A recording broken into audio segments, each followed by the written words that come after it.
गोलब sir, माझा आवाज येतोय व्यवस्थित? हा मॅडम, येतोय व्यवस्थित होतोय. ओके, ठीक. कोळेकर सर, सुरू करूयात का? एकच मिनिट, फक्त ते चोरमारे सर जॉईन होत आहेत. ओके ओके सर, त्यांना थोडं नेटवर्क प्रॉब्लेम आहे. जॉईन झालं तर लगेच सुरू करूयात. हो हो चालेल सर. त्यांना कॉल केला मी आता, जॉईन होत आहेत. येस सर, चालेल.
बोला सर, चोरमारे सरांना फोन लावताय का? जॉईन आलेत चोरमारे. झालेत का? सुरू करायचं मग? हो.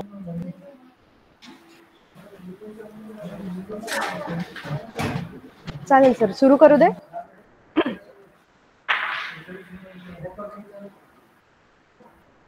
सर सुरू करू? सुरू करा, सुरू. आणि सुरू करायचं? हो हो, सुरू करा. चला. सगळ्यांना नमस्कार.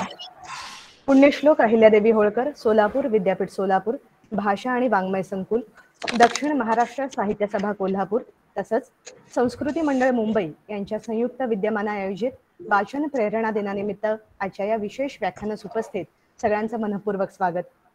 भारताचे माजी राष्ट्रपती शास्त्रज्ञ डॉक्टर APJ अब्दुल कलाम यांचा जन्मदिवस आपण वाचन प्रेरणा दिन म्हणून साजरा करतो. वाचनाची चळवळ अधिकाधिक समृद्ध व्हावी, सशक्त व्हावी याच हेतूने विविध उपक्रम घेतले जातात. आणि आज भेदक कविता, वेधक शैली आपल्या टोकदार लेखणीतून मांडणाऱ्या ज्येष्ठ कवयित्री लेखिका डॉक्टर प्रज्ञा दया पवार यांचं स्त्री आत्मकथांमधील कालभानाचे वाचन या विषयावरती व्याख्यान आपण ऐकणार आहोत. तेव्हा विद्यापीठाच्या वतीनं सर्वप्रथम मी आदरणीय डॉक्टर प्रज्ञा दया पवार मॅडमचं मनपूर्वक स्वागत करते. तसंच आजच्या कार्यक्रमाच्या अध्यक्षा पुण्यश्लोक अहिल्यादेवी होळकर, सोलापूर विद्यापीठ सोलापूरच्या आदरणीय कुलगुरू डॉक्टर मृणालिनी फडणवीस मॅडम यांचंही मनपूर्वक स्वागत करते.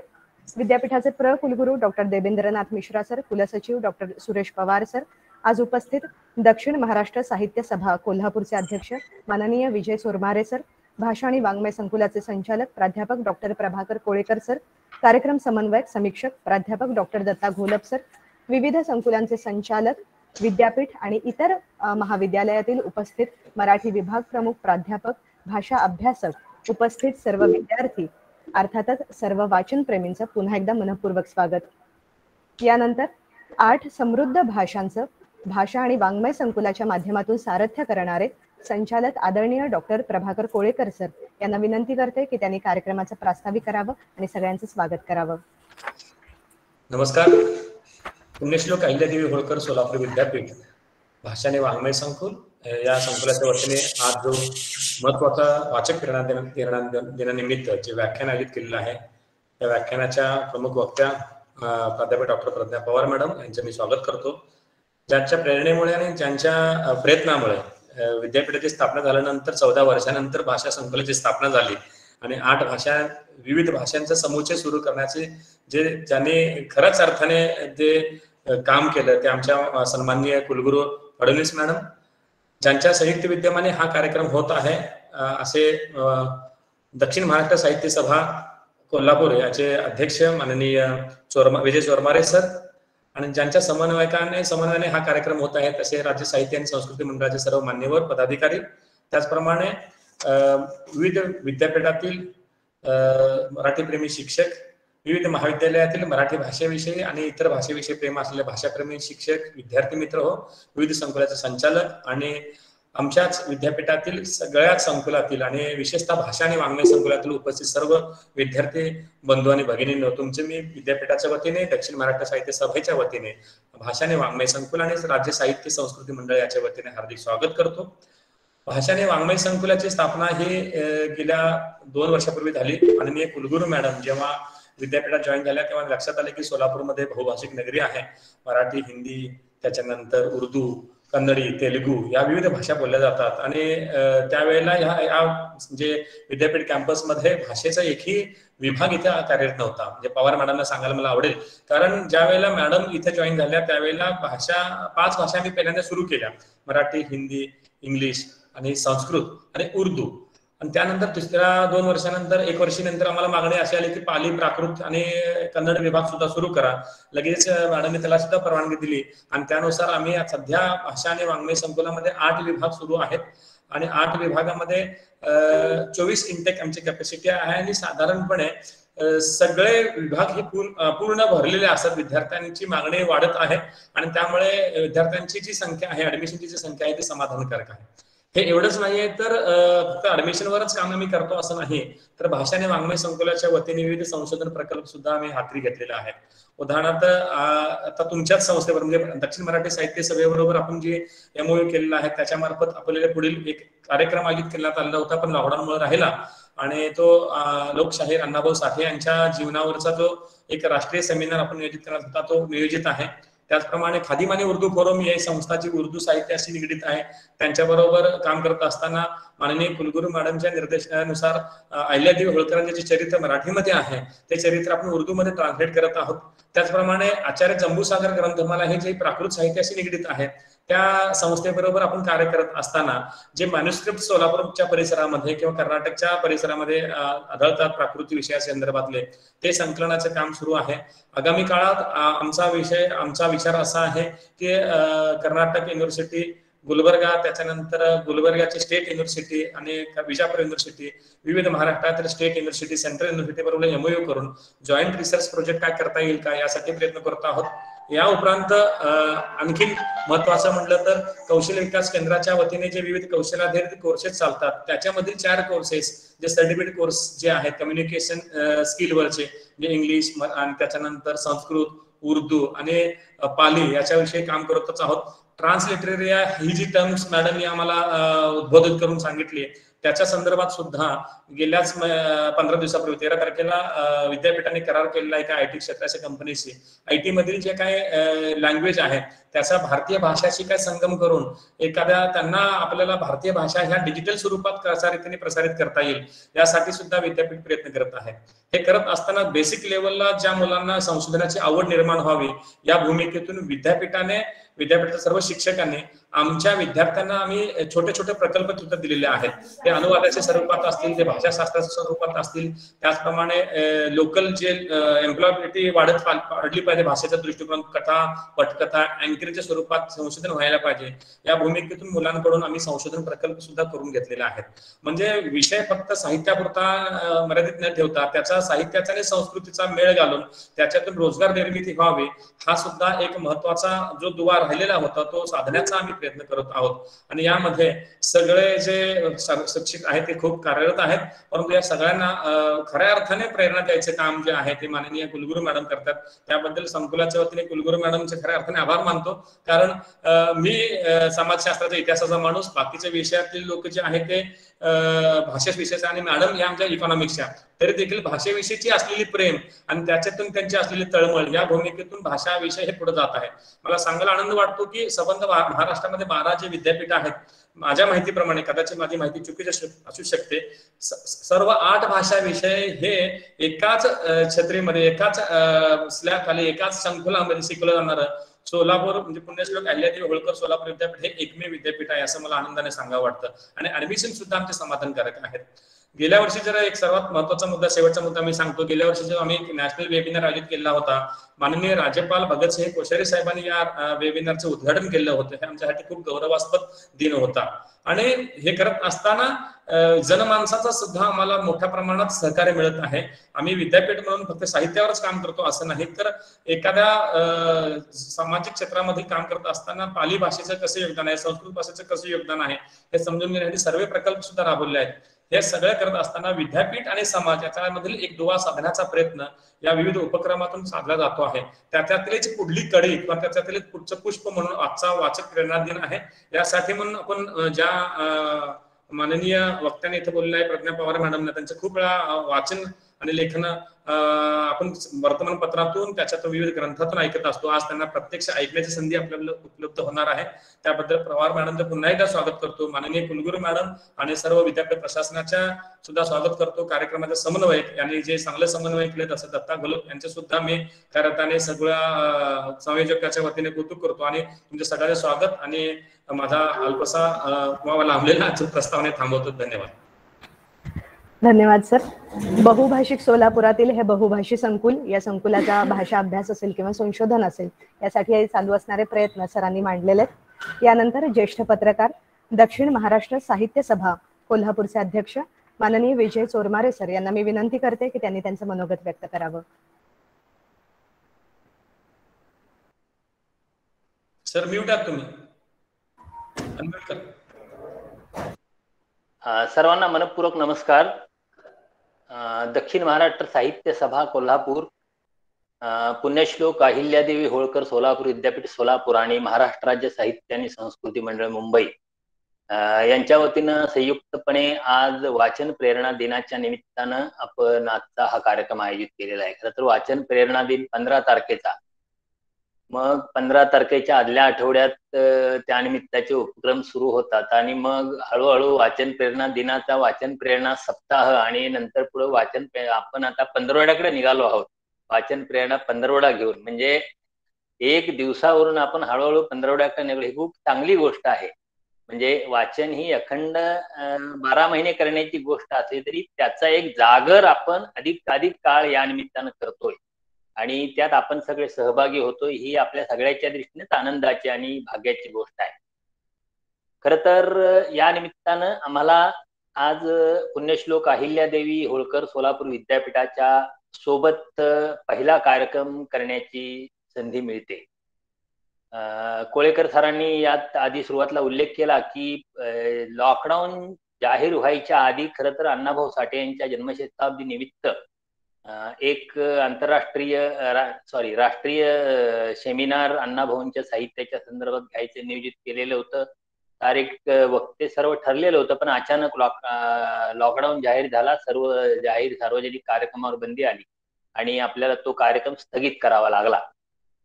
दरम्यानच्या काळात जो एक प्रस्ताव होता दक्षिण महाराष्ट्र साहित्य सभा आणि पुण्यश्लोक अहिल्यादेवी होळकर सोलापूर विद्यापीठ यांच्यात एक सामंजस्य करार होता. तो करार ही मधल्या काळात या निमित्तानं करून घेता आला.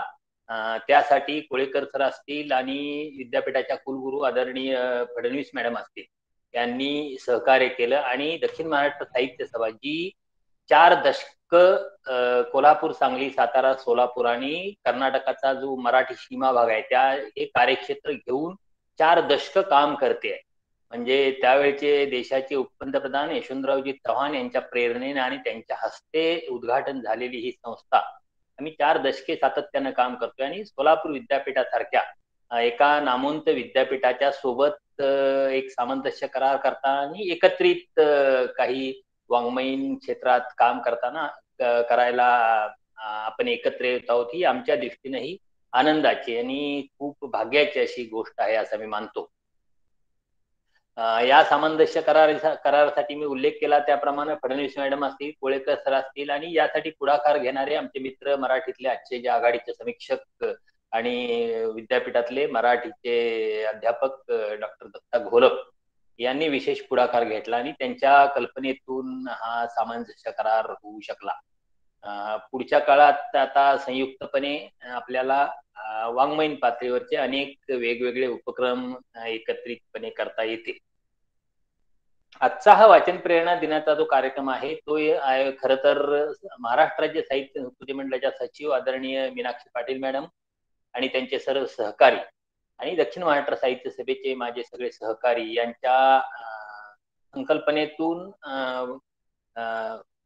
आपण करतोय. खर तर पुण्यश्लोक अहिल्यादेवी होळकर सोलापूर विद्यापीठासारख्या विद्यापीठासोबत पहिला कार्यक्रम करताना तो कार्यक्रम तसा म्हणजे या दोन्ही संस्थांच्या लौकिकाला साजेसा व्हावा आणि त्यासाठीचे वक्ते हे मराठीतलं कुणीतरी एक नामवंत व्यक्तिमत्व असावं अशी एक कल्पना होती. दत्ता घोलप आणि आमची ज्यावेळी चर्चा झाली त्यावेळी हीच कल्पना होती की आपण एकत्रित पहिला कार्यक्रम करतोय तो या दोन्ही संस्थांच्या लौकिकाला साजेसा व्हावा आणि दणदणीत व्हावा, ते व्यक्तिमत्व त्यासाठी मोठं असावं.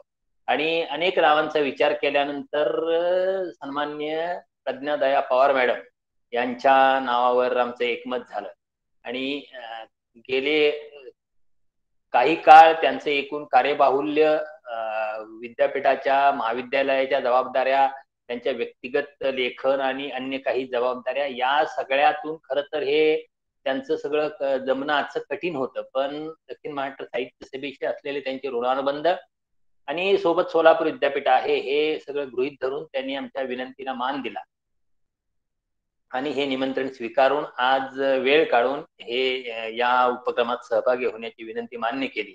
खरं तर त्यांना धन्यवाद देणं किंवा आभार मानणं हे औपचारिकता ठरेल. त्यांच्या ऋणात राहणंच आम्ही इथं मला वाटतं योग्य ठरेल. विद्यापीठानंही या संदर्भात जे काही सहकार्य केलं, सहकार्य दिलं, कोळेकर सर असतील, घोलप सर असतील, या सगळ्यांनी, या सगळ्यामुळे हा एकंदरीत आजचा कार्यक्रम सादर होतोय. मी आपला जास्त वेळ घेत नाही. पुढची सूत्रसंचालकांच्याकडे देतो आणि तुम्हा सगळ्यांचं, विद्यापीठाशी संबंधित सगळ्या सर्वांचं, आणखी महाराष्ट्र राज्य साहित्य आणि संस्कृती मंडळाशी संबंधित सगळ्यांचं मी दक्षिण महाराष्ट्र साहित्य सभेच्या वतीनं मनपूर्वक आभार मानतो. सर्वांना धन्यवाद देतो आणि पुढची सूत्रसंचालकांच्या. धन्यवाद सर. दक्षिण महाराष्ट्र साहित्य सभा आणि आपल्या विद्यापीठाचं असं एकत्र येणं हे नक्कीच पुढच्या विद्यार्थ्यांच्या वाङ्मयीन मार्ग प्रशस्त करणारे ठरेल यात शंका नाही. धन्यवाद. या महाराष्ट्रातच कमी वेळात आणि कमी वयात आपल्या अभ्यासपूर्ण समीक्षेनं एक वेगळी ओळख निर्माण करणारे प्राध्यापक डॉक्टर दत्ता घोलप सर यांना मी विनंती करते की त्यांनी आदरणीय डॉक्टर प्रज्ञादया पवार मॅडम यांचा परिचय करून द्यावा. सर्वांना नमस्कार. आजच्या कार्यक्रमाचे अध्यक्ष आदरणीय फडणवीस मॅडम, प्रमुख वक्त्या पवार मॅडम, संचालक कोळेकर सर, विद्यापीठाचे सर्व अधिकारी, विद्यार्थी आणि आपण सर्वजण ज्यांच्या सहकार्यानं आपण हा आज कार्यक्रम करतोय ते चोरमारे सर. मला निश्चित आनंद होतोय की आज एका गंभीर विषयावरती बोलायला वाचन प्रेरणा दिनाच्या निमित्तानं आपण प्रज्ञादया पवार या नावाला निमंत्रित केलेलं आहे. कारण मराठी साहित्यातून एकूण भारतीय साहित्याला जर काय योगदान आहे असं ज्यावेळेस विचार होतो त्यावेळेस दलित साहित्य ही मराठी साहित्यानं एकूण भारतीय साहित्याला दिलेली देण आहे. आणि अशा दलित साहित्यामध्ये पहिलं दलित आत्मकथन ज्यांचं आलं बलूत नावाचं, दया पवारांचं, त्यांची ही कन्या.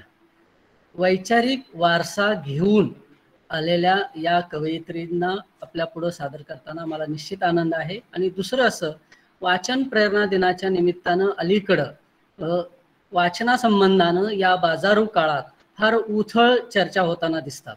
कारण यश तुमच्या हातात, यू कॅन विन, किंवा उद्योजक बना अशा एखाद दुसऱ्या पुस्तकातून व्यक्तिमत्व विकासाच्या गप्पा मारल्या जातात आणि मुलांनाही अशी चुटकीसरी किंवा शॉर्टकट प्रश्न सोडवावे असे वाटतं.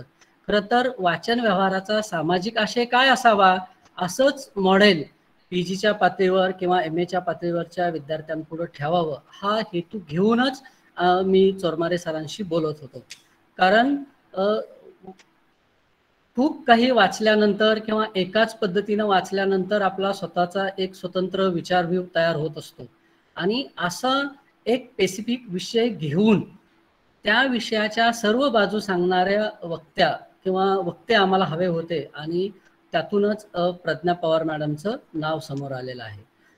पवार मॅडम या कवयित्री लेखिका म्हणून आपल्याला माहीत आहेत. जवळजवळ 1993 पासून त्यांनी वेगवेगळ्या साहित्य प्रकारांमध्ये लेखन केलेलं आहे. अंतस्थ, उत्कट जीवघेण्या धगीवर, मी भिडवू पाहते समग्राशी डोळा, आरपार लयीत प्राणांतिक आणि दृश्यांचा ढोबळ समुद्र हे त्यांचे कविता संग्रह प्रकाशित आहेत. कथालेखन, स्तंभलेखन, नाटक, समीक्षा, ललित, वैचारिक आणि संपादन अशा वेगवेगळ्या वाङ्मयीन क्षेत्रामध्ये त्यांनी आपल्या स्वतःला सिद्ध केलेला आहे. अफवा खरी ठरावी म्हणून हा एक वेगळ्या पातळीवरचा कथासंग्रह त्यांचा प्रकाशित आहे. हा कथासंग्रह कन्नड आणि इंग्रजी भाषेतूनही अनुवादित झालेला आहे. त्यांचं धांदा खैरलांजली नावाचं नाटक खूप गाजलेलं आहे. एका वेगळ्या महाराष्ट्रातल्या सामाजिक समस्येवर हे नाटक आधारित आहे. दुसरं महत्वाचं म्हणजे परिवर्तनाचा वाटसरू या पाक्षिकाच्या मॅडम संपादक आहेत.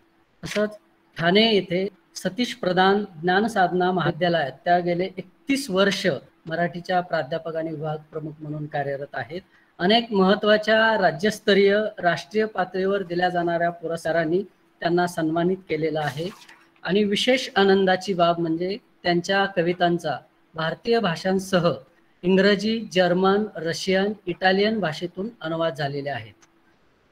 महाराष्ट्रातल्या वेगवेगळ्या विद्यापीठांमध्ये पदवी आणि पदव्युत्तर अभ्यासक्रमामध्ये त्यांच्या कविता संग्रहांचा समावेश झालेला आहे. मला सांगायला आनंद वाटतो की मॉस्को येथे झालेल्या जागतिक पुस्तक प्रदर्शनात 2009 साली त्यांना कविता वाचनासाठी खास निमंत्रित केलेलं होतं. त्यामुळं अशा एका अभ्यासपूर्ण कवयित्रीकडून स्त्री भावविश्वाचं म्हणजे स्त्री आत्मकथनांचं मराठीतलं जे दालन आहे त्याने कोणता विचार मराठी साहित्य व्यवहाराला दिला आणि मराठी विचार विश्वामध्ये जग न्याहाळण्याचा कोणता डोळा दिला, कोणती नजर दिली, हे जरी त्यांच्या मांडणीतून पुढं आलं तरी शेवटी कोणत्याही वक्त्याचा परिचय हा त्याच्या बोलण्यातूनच होणार आहे. आणि मी अधिकचा वेळ न घेता इथं थांबतो. धन्यवाद. धन्यवाद सर. सरांनी परिचय करून दिला आहेच, पण आजचा जो विषय आहे मॅडमचा त्या अनुषंगानं एक गोष्ट जरूर नमूद करावीशी वाटते की त्यांनीच एका ठिकाणी लिहिलेलं आहे. त्या म्हणतात, थेरी गाथा लिहिणाऱ्या थेरी ते जना सोयरापासून आज नवं कोरत ताकदीचं लिहिणाऱ्या सगळ्या लिहित्या स्त्रियांच्या हाताला आलेली रग आणि धग माझ्यात मिसळून गेलेली आहे. ते माझेच चेहरे आहेत. त्यातलं फारच थोडं कागदावर आलंय. पानं प्रचंड वेगानं फडफडू लागली आहेत. पिक्चर अभी बाकी है. तर मला वाटतं पुढेही त्या फडफडणाऱ्या पानांवरती उतरणारं त्यांचं सशक्त साहित्य आणखी नवे पदर उलगडणारे ठरणार आहे. आणि आता मात्र मॅडम आम्ही सगळेजण तुम्हाला ऐकायला उत्सुक आहोत. मी आदरणीय डॉक्टर प्रज्ञा दया पवार मॅडमना विनंती करते की त्यांनी त्यांच्या व्याख्यानाला सुरुवात करावी. नमस्कार. माझा आवाज सर्वांपर्यंत पोहोचतोय असं मी गृहीत धरू का? होय, अगदी व्यवस्थित. Okay, thank you madam. Punyashlok Ahilya Devi Holkar Solapur विद्यापीठ सोलापूर भाषा आणि वाङ्मय संकुल अंतर्गत मराठी विभाग, तसंच दक्षिण महाराष्ट्र साहित्य सभा कोल्हापूर, महाराष्ट्र राज्य साहित्य आणि संस्कृती मंडळ मुंबई यांच्या संयुक्त विद्यमाने वाचन प्रेरणा दिनाचं औचित्य साधून दूरदृश्य प्रणालीद्वारे होणाऱ्या याच्या व्याख्यानासाठी मला निमंत्रित करण्यात आलेलं आहे. यासाठी मी सुरुवातीलाच सर्व संस्थांचे जे सगळे आयोजक आहेत त्यांचं अतिशय मनापासून आभार मानते.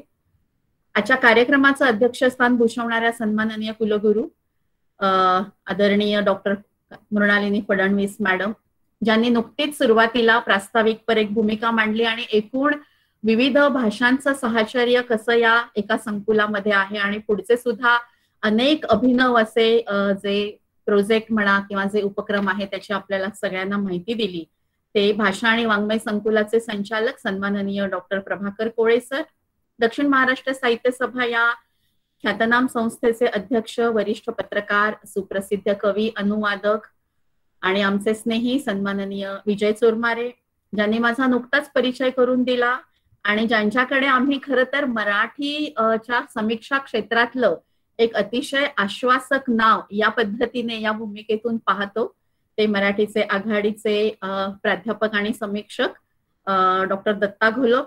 या कार्यक्रमाचं अतिशय सुंदर असं निवेदन करणाऱ्या ममता बोल्ली आणि इथे जे प्राध्यापक डॉक्टर गणेश सकपाळ सर उपस्थित आहेत. या कार्यक्रमाला आवर्जून उपस्थित असलेले सर्व मान्यवर आणि विद्यार्थी मित्रमैत्रिणींनो, मघाशी जसा कोळेकर सर किंवा आता चोरमारेजींनी पण उल्लेख केला वाचन प्रेरणा दिनाचा आणि विजय चोरमारे म्हणाले ते अगदी खरं आहे की हा एका दिवसाचा फक्त एक दिवसापुरता हा उपक्रम न राहता आता त्याचा आपण जागरच जणू काही करतो आहोत की काय, आणि या जागराशी मी जोडली जाते आहे याचा मला खरंच खूप आनंद होतो. आणखी एका गोष्टीचा आनंद जो मला होतोय तो मी शेअर करते की फडणवीस मॅडम, माझा आजोळ सोलापूर आहे आणि माझी आई सोलापूरची आहे, माझे वडील दया पवार, ह्या सगळ्यांचाच सोलापूरशी एक अतिशय आजोळ आहे आणि त्या पलीकडे सुद्धा सोलापूर मधल्या सगळ्या साहित्यिक आणि सांस्कृतिक सगळ्या घडामोडींशी माझं आजोळ असल्यामुळे माझं नातं खूप जवळचं आहे. त्यामुळे सुद्धा मला खूप आनंद झालेला आहे. मला जेव्हा संयोजकांनी असं विचारलं की कोणत्या विषयावर बोलणार, तर मला असं वाटून गेलं की ज्या साहित्य प्रवाहाने किंवा ज्या साहित्य प्रकाराने म्हणजे एका अर्थाने मला खूप दिलेलं आहे, म्हणजे संत ज्ञानेश्वरांच्या शब्दामध्ये जर सांगायचं झालं तर त्यांनी एका ठिकाणी म्हटलंय की तो काही बाऊले यांचा काजा नाचवी, ती आपुलिये थेट जाणीवेची कला वाढवी. फार सुंदर म्हटलंय, म्हणजे आपल्या जाणीवेची कला वाढवणं.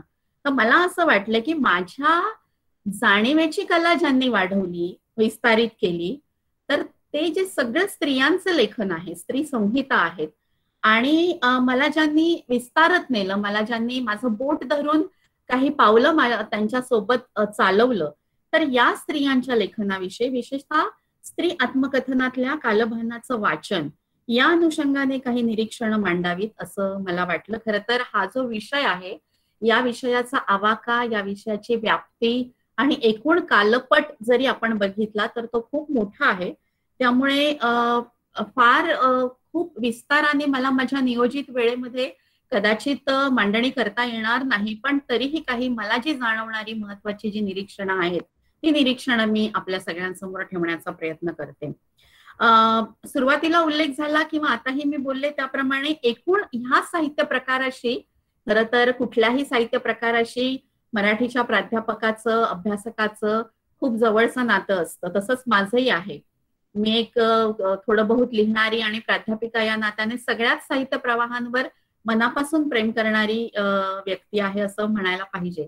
पण तरी सुद्धा आत्मकथन किंवा आत्मचरित्र हा जो साहित्य प्रकार आहे या साहित्य प्रकाराशी मी एका अर्थाने जैविकरित्या जोडली गेलेली आहे असं मला वाटतं.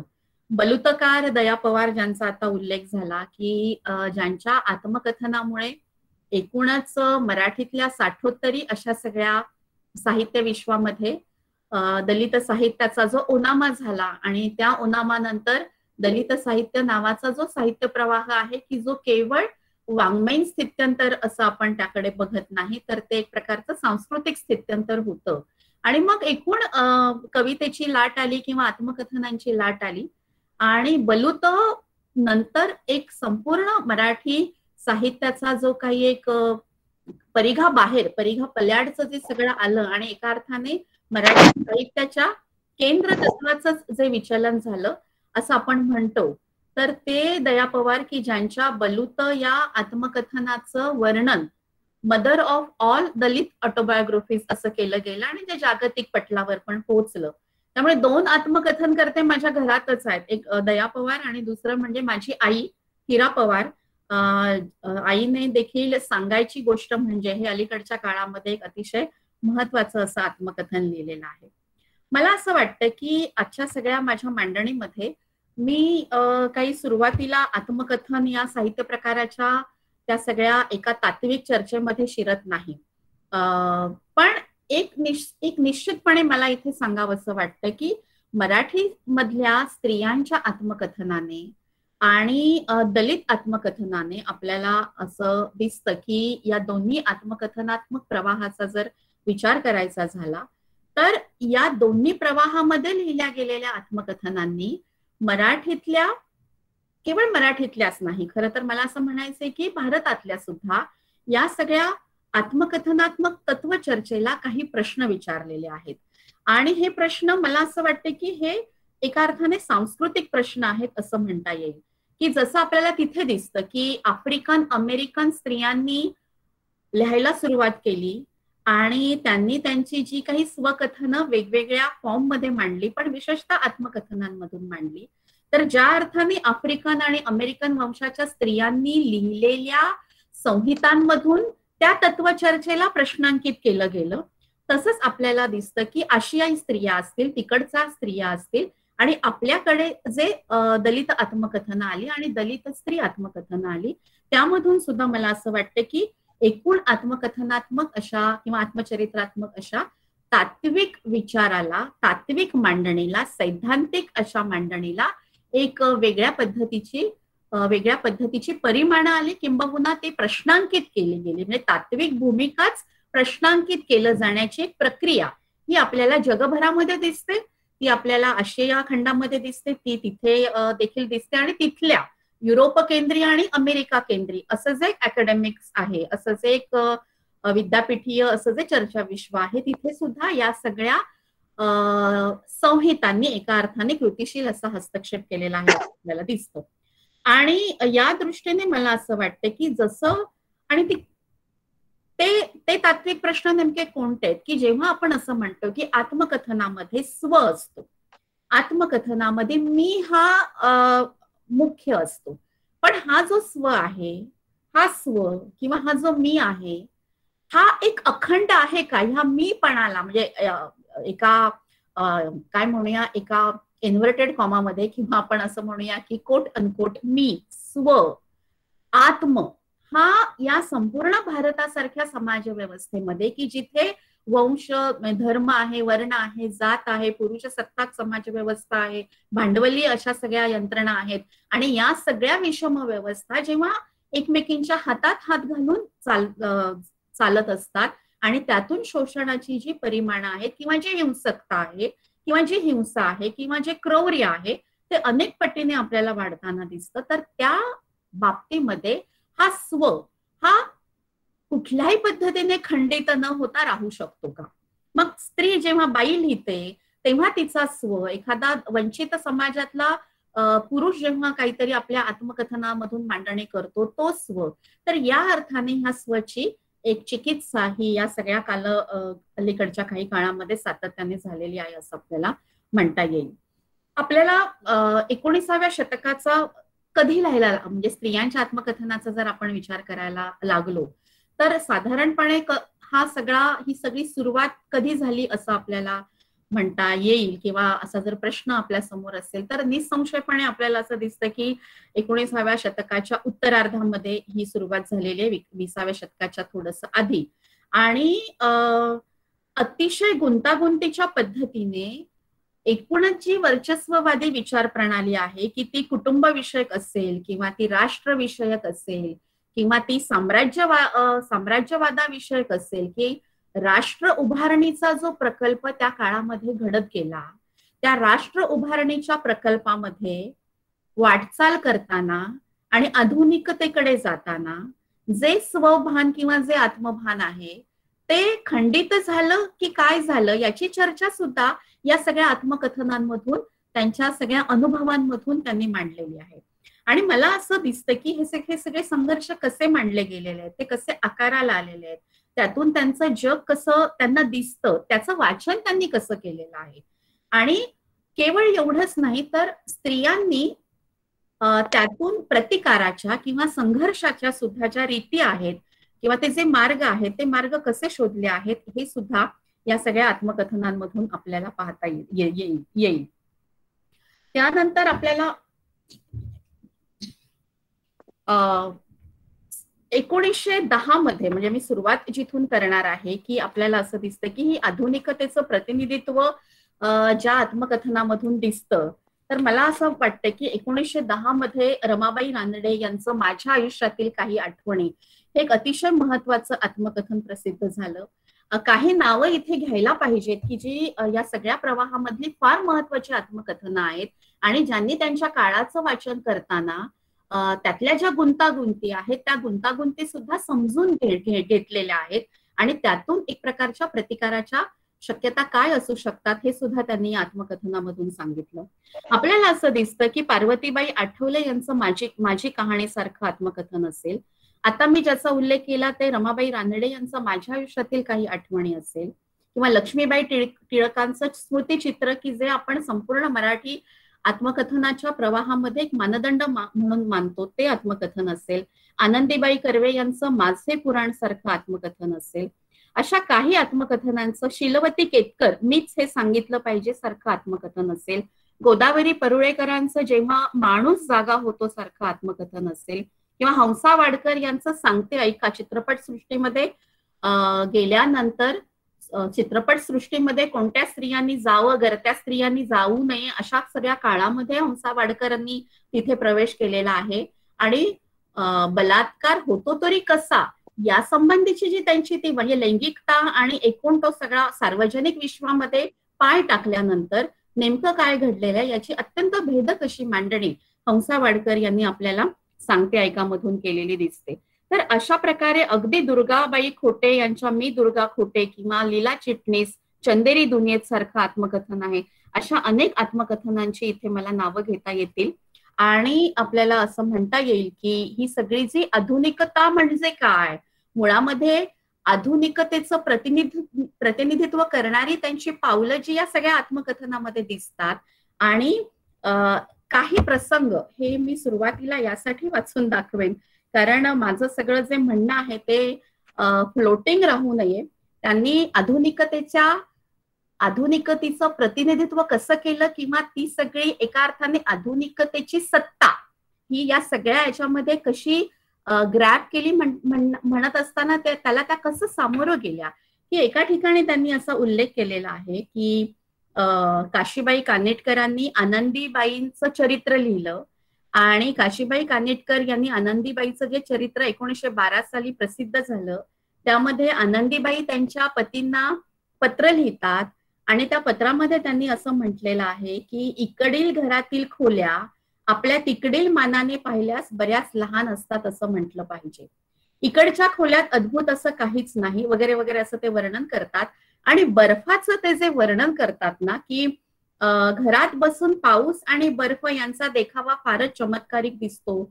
बर्फ पडताना पावसासारखी बिलकुल गडबड करत नाही, गुपचूप येतो, अतिशय हलक्या पंखासारखा भुरभुर पडतो. शुभ्र बर्फ किती म्हणून विचाराल तर मी सांगते हुबेहूब बर्फासारखे, ज्याला स्नो म्हणतात, तो साखरिया अथवा कालपी साखर याप्रमाणे दिसतो.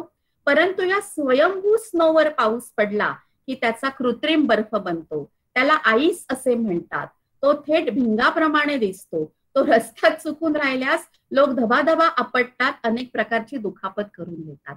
एकूण तिथे पाश्चात्य या सगळ्या याच्यामध्ये गेल्यानंतर एका आधुनिक पहिल्यांदा घराबाहेर पडलेली, पहिल्यांदा तिथे पाय ठेवलेली ही स्त्री आपल्या पतीला जी पत्र लिहिते आणि त्याच्यातनं स्नो, आईस, बर्फाची जी वेगवेगळी वर्णनं, नावं ह्याचं जे सगळं चित्रण करते की आधुनिकता ही कुणाला मिळाली. म्हणजे हा संपूर्ण आत्मकथनाचं जर आपण वाचन केलं तर आपल्याला हाही मुद्दा बघायला पाहिजे की अभिजन स्त्रियांच्या वाट्याला ही जी आधुनिकता आली किंवा त्या जास्त पद्धतीने ती संधी घेतली गेली किंवा त्याला त्या सामोरे गेल्या. आणि पुन्हा असं मला असं म्हणावं असं वाटतं की एका बाजूला शिक्षण घेत असताना पण त्याच वेळेस शिक्षण घेणारी स्त्री ही अतिशय चांगली पत्नी आणि अतिशय चांगली माता आहे. एका अर्थाने पतिपरायण स्त्री आपण आहोत याविषयीची आणि ते सिद्ध केलं पाहिजे याविषयीची सुद्धा अनेक घटना, अनेक प्रसंग आपल्याला या सगळ्या आत्मकथनामध्ये दिसतात. एक उदाहरण आणखी मला इथे द्यावंसं वाटतं की गंमत बघा की आनंदीबाई जोशी यांचं चरित्र काशीबाई कानिटकरांनी प्रसिद्ध केलं आणि आनंदीबाई जोशी यांचं हे चरित्र प्रसिद्ध करताना काशीबाई कानिटकर यांनी खूप मेहनत घेतली आणि तिथे काशीबाई असं लिहितात, मी मुद्दाम त्यांचं कोट इथे वाचून दाखवेन की आनंदीबाई विदुषी झाल्या, त्यांना आपल्या देशाचं देशहित कळू लागलं, या सर्वांचं श्रेय जसं गोपाळरावांकडे येतं त्याप्रमाणे मला पुस्तक लिहिण्याची प्रेरणा मिळाली आणि लिहिण्याची मला स्वतंत्रता मिळाली, मला लिहिण्याची शक्ती आली, या सगळ्याचे श्रेय माझ्याकडे नसून ते माझ्या परमपूज्य भ्रताराकडेच जाते. म्हणजे आनंदीबाईंनी जे लिहिलं तेही श्रेय त्यांच्या पती परमेश्वरांचं आहे आणि मी सुद्धा हे करते तेही श्रेय माझं नसून ते माझ्या परमपूज्य भ्रताराचं आहे. म्हणजे अशी ही जी उद्धृत आहेत ना या सगळ्या काळामध्ये स्त्रियांच्या आत्मकथनातली, या उद्धृताकडे सुद्धा मी जेव्हा बघते की मी जी आजच्या काळातली एक अभ्यासक, एक स्त्री म्हणून मी जेव्हा या सगळ्या मागच्या सगळ्या स्त्रियांनी लिहिलेल्या या सगळ्या संहितांकडे बघते तेव्हा मला असं वाटतं की स्त्रियांच्या ज्ञाननिर्मितीतल्या प्रवासाचा टप्पा हा कसा कसा झाला, तो कसा कसा होत गेला आणि त्याच्यामध्ये नेमकी किती अडसर होते याचं सुद्धा एक अतिशय गलबलवून टाकणारं असं वर्णन आणि चित्रण ह्या सगळ्या आत्मकथनामध्ये दिसतं.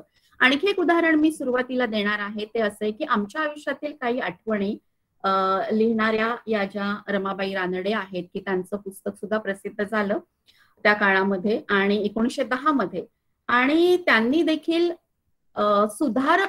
आता खरं तर एक हे मान्य करायला पाहिजे की सगळ्या त्या काळातल्या स्त्रियांच्या ज्या आत्मकथनं आहेत त्याच्यामध्ये त्यांची आत्मकथनं म्हणजे त्यांच्या पतीची चरित्र अशी चर्चा आपल्याकडे सुद्धा झालेली आहे. पण पतीची चरित्र असताना सुद्धा राष्ट्र उभारणीच्या प्रकल्पामध्ये त्यांचा सहभाग कसा होता किंवा त्या कसं बघत होत्या, तर इथे आपल्याला असं दिसतं एका ठिकाणी की एक सभा चाललेली आहे आणि त्या सभेमध्ये जायचं आहे रमाबाईंना आणि तिथे सुधारकांच्या पत्नीची जागा वेगळी आहे.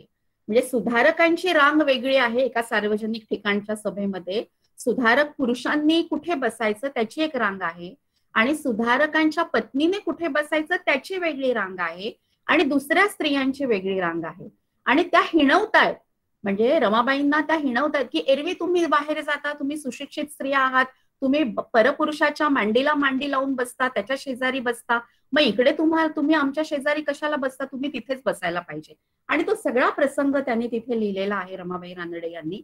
आणि त्यांना इतका त्रास झाला की त्या मध्येच पंडिता रमाबाई तिथे बसलेल्या आहेत, त्या पंडिता रमाबाईंना त्या असं म्हणाल्या की मला बरं वाटत नाही आणि मी आता बाहेर जाते, आणि म्हणून त्या घरी आल्या.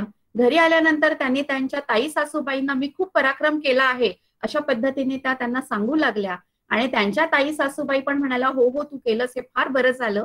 आणि त्यानंतर रानडेंनी त्यांचाशी जो काही अबोला धरला त्यांच्या पतींनी आणि तो अबोला मिटावा म्हणून रमाबाईंना काय काय करावं लागलं ह्या सगळ्याचं वर्णन हे आपल्याला एक वानगी दाखल म्हणून मी या दोन आत्मकथनांची इथे उदाहरणं घेतलेली आहेत.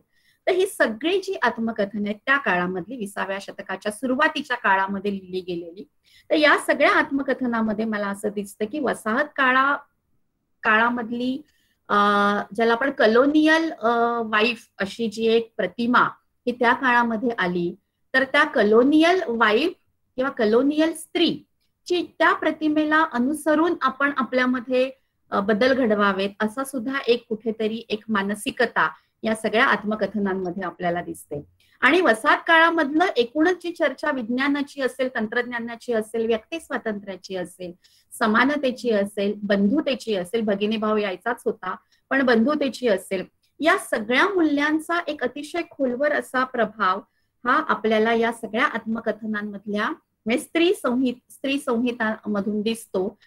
परंतु वारंवार आपल्याला असं दिसतं की हिंदू धर्म चौकटीतली जी पुरुष सत्ताक संरचना आहे या संरचनेचा एक अत्यंत काळाकुट्ट असा काय म्हणूया, एक काळी कुळकुळीत अशी सावली या सगळ्या आत्मकथनांमध्ये दिसते आणि त्याचं जे वर्णन केलेलं आहे ते वर्णन आजही आपल्याला खूप अंतर्मुख करणारं असं आहे, असं मला म्हणावं असं वाटतं. आणि मग इथे 3 गोष्टी आहेत की स्त्रिया, त्यांचे अनुभव आणि खाजगीपण, म्हणजे पॉलिटिक्स इन प्रायव्हेट रेलम, असं जे रेल्म असं आपण म्हणतो की विमेन एक्सपिरियन्स आणि पॉलिटिक्स, की खाजगी जे खाजगी ते राजकीय, इथे कुठेतरी ती सुरुवात झालेली आहे. आणि अशा 3 कोटिक्रमांना केंद्रस्थानी ठेवणाऱ्या या सगळ्या सुरुवातीच्या काळामधल्या या संहिता आहेत असं दिसतं. इथे आपल्याला याच काळामध्ये म्हणजे दलित स्त्रियांच्या आत्मकथनाकडे मी नंतर वळेनच, पण या सगळ्याची जी सुरुवात आहे ती सुरुवात मुक्ता मांग यांचा जो निबंध आहे त्या निबंधामध्ये आपल्याला असं दिसतं की मुक्ता मांग यांनी महार मांगाच्या दुःखाविषयीचं असं ते त्यांनी लिहिलेलं आहे.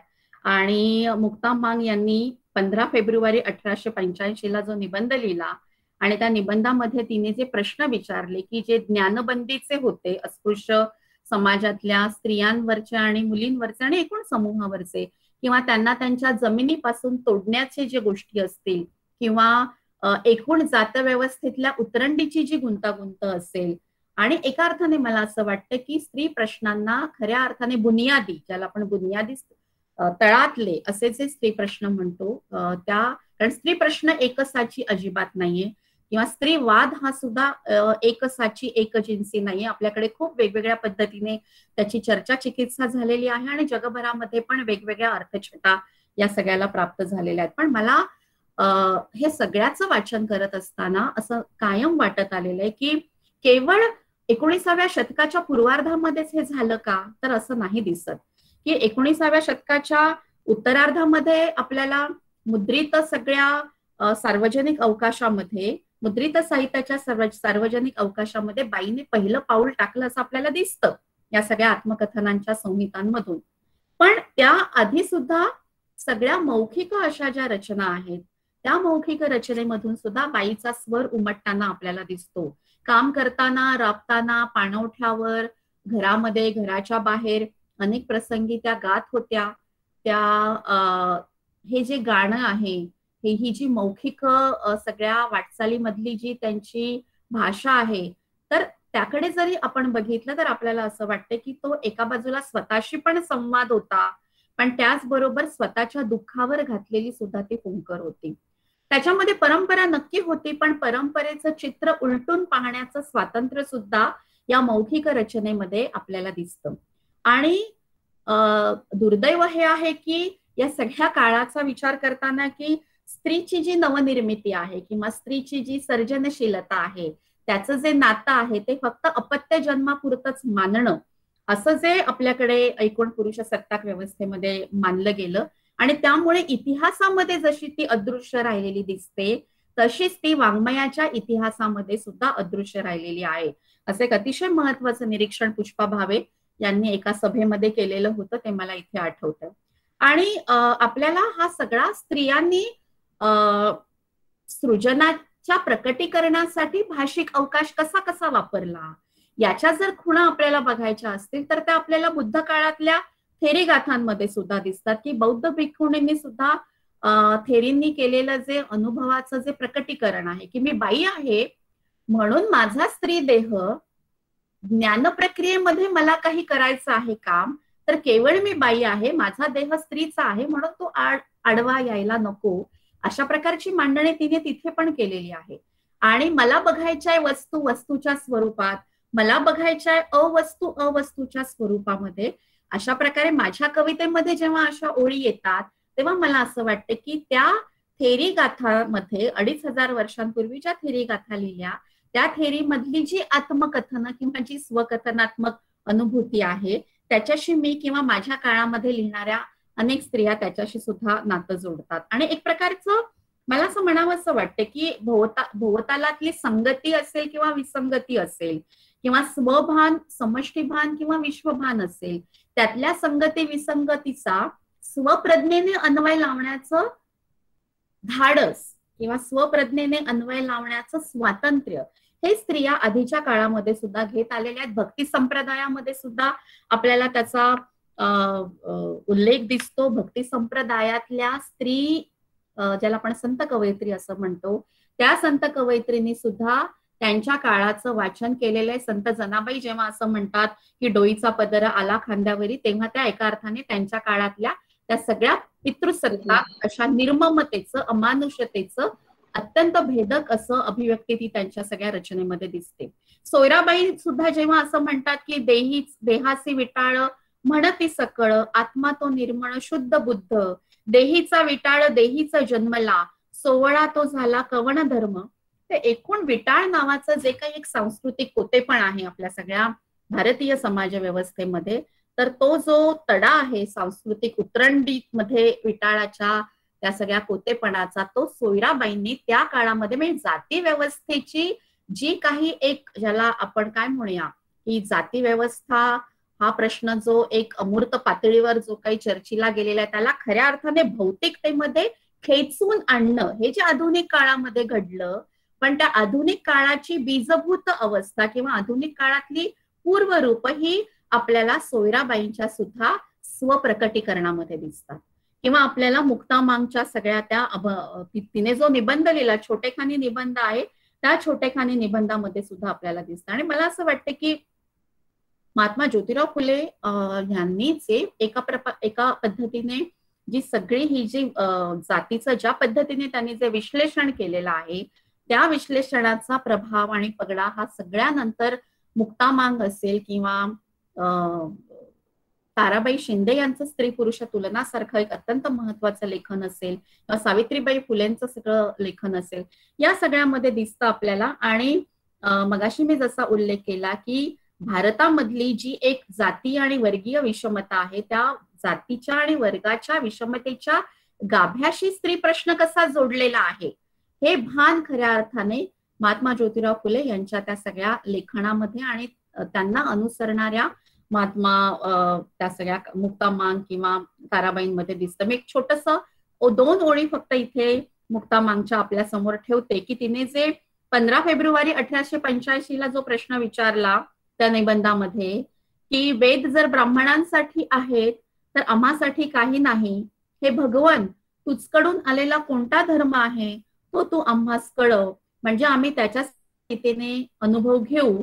आणि इतकेच नाही तर आम्हा गरीब मांग महाराज हाकून देऊन आपण मोठमोठ्या इमारती बांधून हे जे लोक बसलेले आहेत आणि इमारतीच्या पायामध्ये आम्हास तेल शेंदूर पुरण्याचा व आमचा निर्वंश करण्याचा जो क्रम यांनी चालवलेला आहे, हा जुलूम जर मी विस्ताराने लिहू लागले तर मला रडू येते, असं तिने म्हटलेलं आहे. त्यानंतर पुढे स्त्री पुरुष तुलनामध्ये ताराबाई शिंदेनी सुद्धा हे सगळे याची जी मांडणी आहे ती मांडणी केलेली आहे असं आपल्याला दिसतं. मला असं म्हणावं असं वाटतं की मराठीचा जे संपूर्ण एक समीक्षा व्यवहार आहे गेल्या काही वर्षातला, तर तो जर बघितला तर आपल्याकडे ना साहित्य प्रकारांमध्ये पण एक प्रकारे श्रेणीबद्धता आलेली आहे की काय, की कादंबरी हा सर्वश्रेष्ठ प्रकार मानला जाणं किंवा कथा हे काहीतरी किरकोळ आहे असं म्हणणं, कविता ही महत्वाची मानलं जाणं, आणि बाकीचे जे सगळे साहित्य प्रकार आहेत म्हणजे मराठीमध्ये आत्मकथन किंवा आत्मचरित्र आणि आत्मकथन असा जो सगळा प्रवास झालेला आहे, तर त्या सगळ्या याच्यामध्ये मला असं दिसतं की ज्या पद्धतीने ही इतकं महत्वाचा हा सगळा दस्तऐवज आहे की आपल्याला जर संपूर्ण 19व्या शतकाचा उत्तरार्ध 21व्या शतक ते अगदी आतापर्यंतचं हे जर सगळं समजून घ्यायचं असेल तर अभ्यासाची जी विविध साधनं असतात त्या अभ्यासाच्या विविध साधनांबरोबरीने ही जी सगळी आत्मचरित्र आहेत, ही आत्मकथनं आहेत, ही सुद्धा त्या सगळ्या काळाचं एका अर्थाने दस्तऐवजीकरण करणं किंवा काळाचं डॉक्युमेंटेशन करणं या पद्धतीने बघितलं जायला हवं. पण तसं झालेलं नाहीये. आणि नंतर ह्या सगळ्याला चालना किंवा या सगळ्याला गतिमानता कधी प्राप्त झाली तर जेव्हा आपल्याकडे एकूणच 1975 नंतर एक जो स्त्रीमुक्तीचं चळवळ आली आणि वेगवेगळ्या पद्धतीने या चळवळीला विविध परिमाणं प्राप्त झाली आणि सगळ्या विद्यापीठांमध्ये, भारतातल्या आणि महाराष्ट्रातल्या सगळ्या विद्यापीठांमध्ये जी स्त्री अभ्यास केंद्र स्थापन झाली आणि त्यानंतर खऱ्या अर्थाने हे जे आवाज आहेत की हे आवाज जे मूक राहिलेले आहेत आणि जे एका अर्थाने डिलीटच करून टाकले गेलेले होते, पण हे थोडे थोडे शोधले गेले आणि मग एका अर्थाने सगळ्या स्त्रियांच्या लेखनाचा, विशेषतः आत्मकथनांचा अभ्यास हा थोडासा तपशिलाने होऊ लागलेला आहे असं मला म्हणावंसं वाटतं. यानंतर आपण जी दलित स्त्रियांची आत्मकथनं आहेत त्या दलित स्त्रियांच्या आत्मकथनांची फक्त शीर्षक वाचते आणि मग माझी काही थोडक्यात निरीक्षणं मांडते की शांताबाई दाणी यांचं आत्मकथन आलं. मुक्ता सर्वगोड, शांताबाई कांबळे, कौसल्या बैसंत्री, बेबीताई कांबळे, यशोधरा गायकवाड, प्राध्यापिका कुमुद पावडे, उर्मिला पवार यांचं आयदान, जनाबाई गिरे, विमल मोरे, त्यानंतर नजूबाई गावित, मेहरुन्निसा दलवाई, वैशाली हळदणकर, अलीकडे आलेलं आहे त्यांचं मी बारबाला हे आत्मकथन, नसीमा हुरजुक, उम्मे कुलसुम, हिरा पवार आणि अगदी आता अलीकडे आलेलं त्या आत्मकथनाचं नाव काय, नांद्या लिलूचा हे एक आत्मकथन आलं ललिता तोरणे यांचं. तर आमच्या आयुष्यातील काही आठवणीपासून ते सरिता आव्हाड यांचं हमरस्ता नाकारताना हे आत्मकथन, एक दलितेतर किंवा अभिजन वर्गातल्या स्त्रियांनी लिहिलेली आत्मकथनं, आणि बेबी कांबळे यांचं जीण आमूचं पासून ते अगदी आत्ता नांद्या लिलूचा ह्या तोरणेबाईंनी लिहिलेलं आत्मकथन, असा एक दीर्घ असा पट हा आपल्याला याच्यामध्ये वाटचाल करताना दिसतो. आता यामध्ये नेमकं काय आहे की जेव्हा ही सगळी आत्मकथनं मी त्याही काळामध्ये वाचली, आताही वेगवेगळ्या निमित्ताने वाचत असते, तर यामध्ये काही भगिनी भाव हे दिसतं का? म्हणजे तिथे आपल्याला असं प्रश्न उपस्थित झालेला आहे की पंडिता रमाबाई असतील किंवा या ज्या सगळ्या स्त्रिया असतील, यांना हा जो सगळ्या तळागाळातला जो सगळ्या स्त्रिया काय म्हणत होत्या, काय म्हणू पाहत होत्या,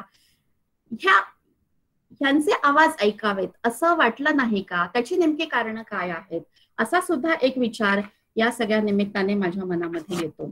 आणि मग आपल्याला असं म्हणता येईल की ही जी दलित भूमिदृष्टी आहे की ज्या दलित भूमिदृष्टीतून या सगळ्या स्त्रियांनी हे सगळं मांडणी केली, की पहिल्यांदा मुळामध्ये आपल्याला हे मान्य करायला हवं की दलित साहित्याचा जो ओनामा झाला आणि दलित साहित्याची जी संकल्पना की ज्या संकल्पनेमध्ये विद्रोह आणि साहित्य हे जे एकमेकांशी जोडलं गेलेलं आहे आणि एकूणच आपल्या भारतातल्या विषमतावादी जातीव्यवस्थेविरुद्धचा हा एल्गार तर होताच होता, पण मला असं वाटतं की प्रस्थापित व्यवस्थेविरोधामध्ये आवाज उठवणारं इतकंच नव्हे तर प्रस्थापित व्यवस्थेच्या विरोधामधल्या बदलाच्या प्रक्रियेशी अतिशय जैवपणाने जोडलेलं असणं हे दलित साहित्याचं वेगळेपण आहे, जे आपल्याला पुढे स्त्रियांच्या सुद्धा आत्मकथनामध्ये दिसतं.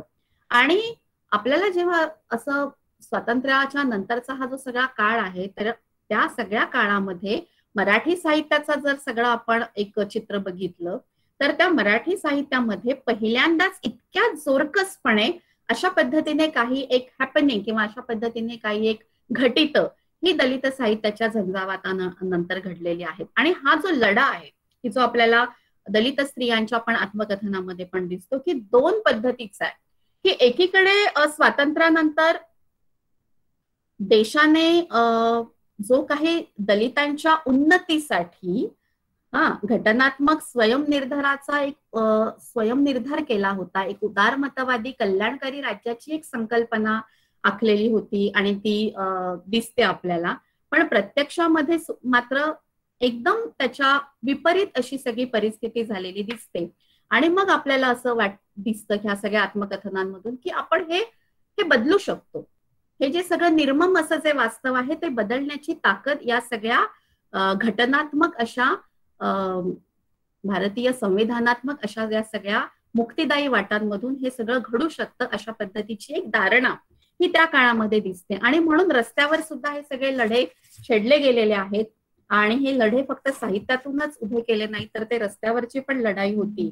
आणि व्यवस्था परिवर्तनाचं जे मूळ प्रयोजन आहे त्या व्यवस्था परिवर्तनाच्या मूळ प्रयोजनाशी हे सगळं साहित्य हे अभिन्नपणे जोडलेलं आहे असं मला दिसतं. आणि आपण हे नेहमी म्हणतो की एकूणच प्रमाण भाषेची मोडतोड असेल, प्रतीकं असतील, मिथकं असतील, त्यानंतर वर्चस्ववादी भाषेला दिला गेलेला एक नकार असेल, पांढरपेशा मराठी भाषेला विरूप करत जात जात नवीन साहित्य भाषा निर्माण करणं असेल, समतावादाला किंवा विवेकवादाला, विज्ञान निष्ठेला अनुरूप असणारी अशी नवीन प्रतीकं, नवीन मिथकं निर्माण करणं असेल, भाषेची पुनर्मांडणी असेल, समीक्षेचे नवे निकषांचा आग्रह धरणं असेल, हे सगळं घडलेलं आहे की ज्याचा अतिशय खोलवरचा प्रभाव आणि परिणाम स्त्रियांच्या लेखनावर सुद्धा झालेला आहे असं आपल्याला दिसतं. आणि म्हणून डॉक्टर गोपाळ गुरु यांनी दलित साहित्याबद्दल जे एक मत व्यक्त केलेलं आहे की दलित साहित्य हे समाजशास्त्रीय दृष्ट्या विवेचक आहे, ते राजकीय दृष्ट्या अतिशय स्फोटक आहे आणि ते सौंदर्यशास्त्र दृष्ट्या अतिशय रोचक आहे. तर हे जे समाजशास्त्रीय दृष्ट्या विवेचक, राजकीय दृष्ट्या स्फोटक आणि सौंदर्यशास्त्रीय दृष्ट्या रोचक असणं, यातलं जे वेगळेपण आहे, हे वेगळेपण आपल्याला पुढच्या सुद्धा सगळ्या स्त्री संहितेमध्ये आपल्याला दिसतं. आणि यामध्ये मग ही जी सगळी दलित साहित्याने निर्माण केलेली आत्मकथनं आणि त्या आत्मकथनानंतर बलूत ते दया पवार यांचं बलूत ते उर्मिला पवार यांचं आयदान पर्यंत जर आपण हा सगळा जो पट जर बघितला तर या सगळ्या आत्मकथनांनी काय केलेलं आहे, म्हणजे मला हा साहित्य प्रकार यासाठी महत्वाचा वाटतो की मुळामध्ये आधीच्या काळामध्ये, आधीचा जर आपण काळ घेतला तर त्या आधीच्या काळामध्ये आत्मकथन नावाचं एक साहित्य प्रकार काही फार होता हे आपल्याला दिसत नाही. कारण त्याचं कारण असं आहे की आत्मकथन या साहित्य प्रकारासाठी किंवा तो लिहिण्यासाठी मुळामध्ये व्यक्तीच्या एका स्वायत्त अशा अस्तित्वाची जाणीव असावी लागते आणि व्यक्ती प्रतिष्ठेचं मूल्य असावं लागतं की ज्याचा पूर्ण अभाव आपल्या संपूर्ण विषमताधिष्ठित जातीच्या स्ट्रक्चरने निर्माण झालेल्या या आपल्या समाज वास्तवामध्ये दिसतो की त्यामध्ये आपल्याला व्यक्तीचं स्वायत्तपणच दिसत नाही आणि त्यामुळे तो एक अवकाशच त्या काळामध्ये नव्हता.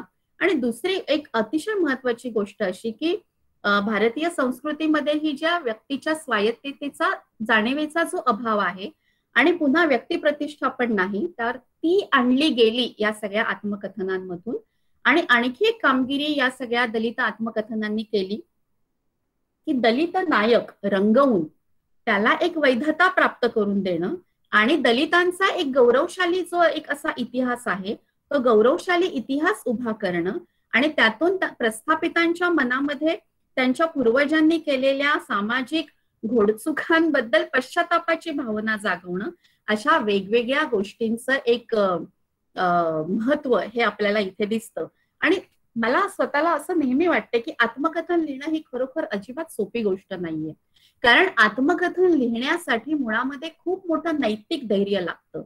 कारण आयुष्यातले अनेक नाजूक तपशील हे तुम्हाला त्या संहितेमध्ये आणावे लागतात. अगदी नो डाऊट की आत्मकथन करता किंवा आत्मकथन करती सुद्धा निवड करत असते आणि तेही एक कथनात्मक पद्धतीचं साहित्य आहे आणि त्या निवडीमधून सुद्धा तो दृष्टिकोन आत्मकथन कर्त्याचा किंवा कर्तीचा तो दिसून येत असतो.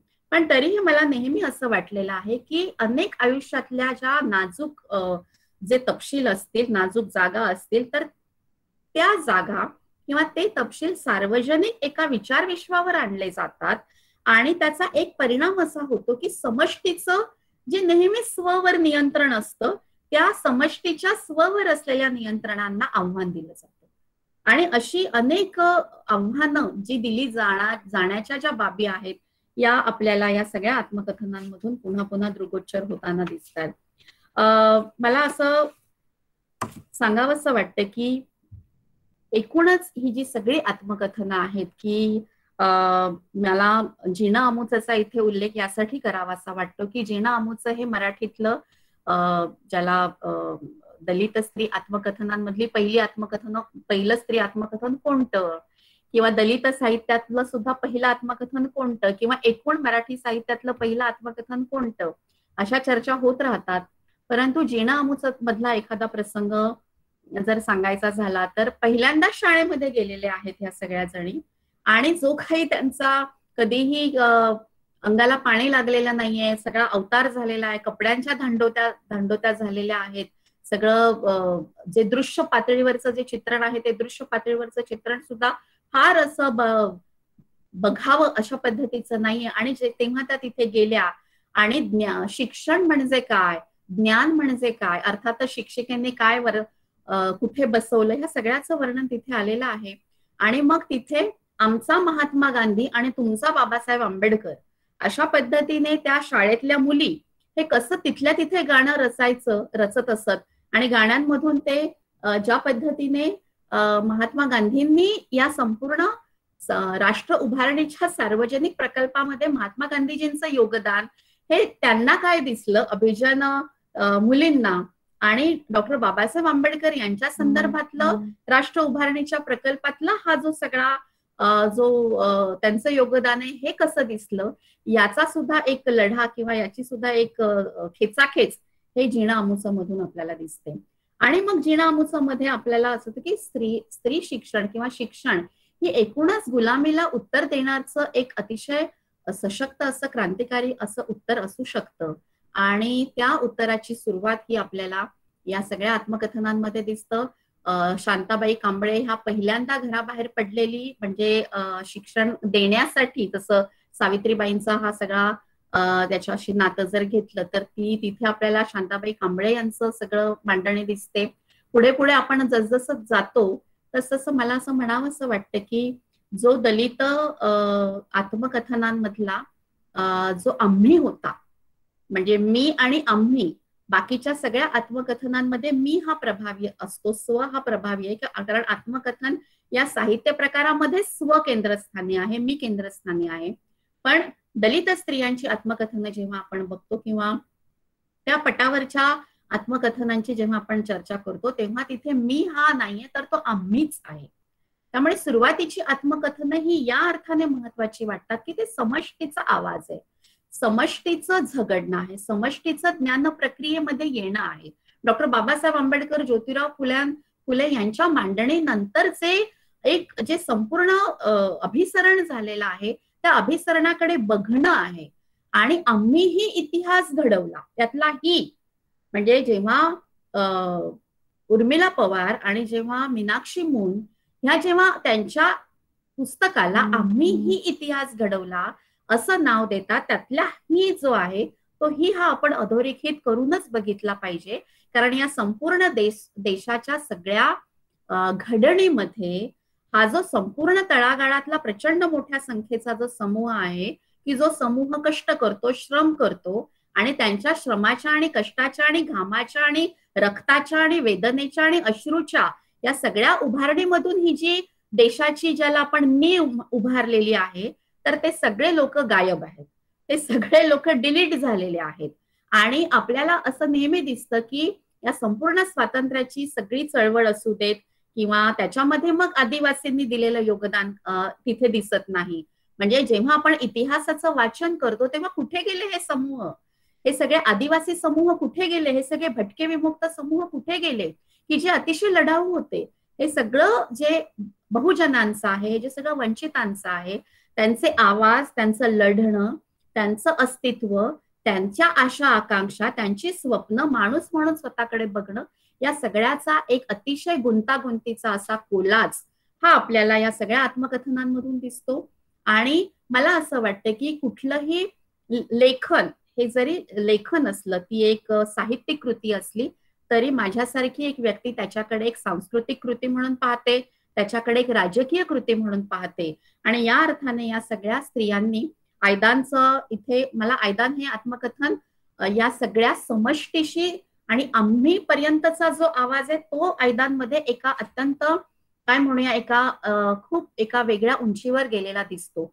पण तिथून आपल्याला असं दिसतं की दलित समाजाचं पण वर्गांतर झालेलं आहे आणि मग तो आम्हीचा आवाज एका मी पर्यंत आलेला दिसतो. त्यामुळे हे सुद्धा जे समाजांतर्गत बदल आहेत या बदलाची सुद्धा प्रक्रिया ही आपल्याला या सगळ्या आत्मकथनांमधून खूप प्रभावीपणे आलेली दिसते असं मला वाटतं. मला खरं तर खूप बोलता येईल इथे, पण पुन्हा कधीतरी मी या सगळ्याचीच किंवा या निमित्ताने वेगवेगळ्या विषयांकडे आपण नक्की बघू शकू. मला इथे संधी दिली, आपल्याशी बोलण्याची एक संधी दिली. मला माझ्या मनामधले जे सगळे काय म्हणूया एका स्वैरपणे चाललेले जे विचार आहेत ते विचार आपल्या समोर प्रकट करण्याची आपण जी मला एक संधी दिलेली आहे त्यासाठी मी सर्व संयोजकांचे अतिशय मनापासून आभार मानते. आणि आपण सर्वांनी शांतपणे ऐकून घेतलं जर काही प्रश्न वगैरे असतील विद्यार्थ्यांचे तर जरूर मी त्या प्रश्नांना उत्तर देईन. आणि पुन्हा एकदा मी आपल्या सगळ्यांचे आभार मानते आणि थांबते. नमस्कार.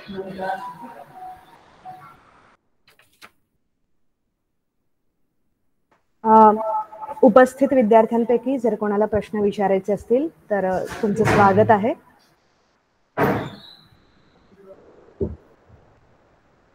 फक्त 1-2 मिनिटं आपण वाट पाहूयात की जर कोणाचा प्रश्न असेल तर आपण कार्यक्रम पुढे नेऊयात. माझा एक प्रश्न आहे ना. बोला ना. आपण काही जाणीवा स्त्री आत्मकथनाच्या मांडल्या, त्यातल्या काही ठळक जाणीवा आपल्याला सांगता येतील का, की या जाणीवा घेऊन ही आत्मकथन लिहिली गेली आहे? मी जो सुरुवातीचा जो टप्पा मांडला की ज्याला आपण असं म्हणूयात की बाबा दलितेतर स्त्रियांनी जी आत्मकथनं लिहिली, तर त्या सगळ्या दलितेतर स्त्रियांच्या आत्मकथनामध्ये मुळामध्ये आपल्याला असं दिसतं की जो सगळा वसाहत काळ आहे, वसाहती जो सगळा काळ आहे, इंग्रज आले, आधुनिकता आली, आपल्याकडे पण आधुनिकतेचे अर्थातच काही आधीचे संदर्भ होते, तर त्या सगळ्या ती जी घुसळण झाली, तर त्यामध्ये स्त्रीचं आत्मभान, ती स्वभान, ती स्वतःकडे कसं पाहत होती, ही एक जाणीव किंवा ही एक प्रेरणा ही आपल्याला दिसते. मी मगाशा माझ्या सगळ्या मांडणीमध्ये असं म्हटलं की शिक्षण हे आज ज्या अर्थाने आपण फार सहजतेने घेतो, पण मला असं वाटतं की शिक्षण हे एक अत्यंत महत्वाचं मूल्य हे त्या काळातल्या स्त्रिया शिक्षणाकडे कसं बघत होत्या आणि शिक्षण घेतल्यानंतर त्या या सगळ्या व्यवस्थेचा कसा विचार करत होत्या, या सगळ्या भोवतालाचा अन्वयार्थ कसा लावत होत्या.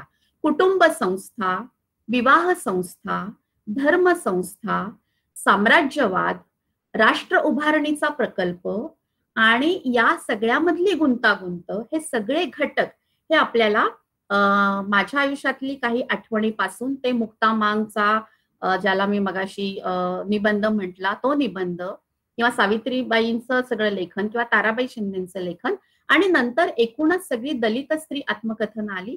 त्या दलित स्त्री आत्मकथनामध्ये मी माणूस आहे मुळात, म्हणजे अभिजनवादी स्त्रियांच्या आत्मकथनामध्ये हे मांडण्याची गरज नाहीये की मी माणूस आहे, माणूस म्हणून मान्यता दिलेलीच आहे. आधुनिक आहातच तुम्ही, बाय डिफॉल्ट तुम्ही आधुनिक आहात हे मान्यच केलं गेलेलं आहे.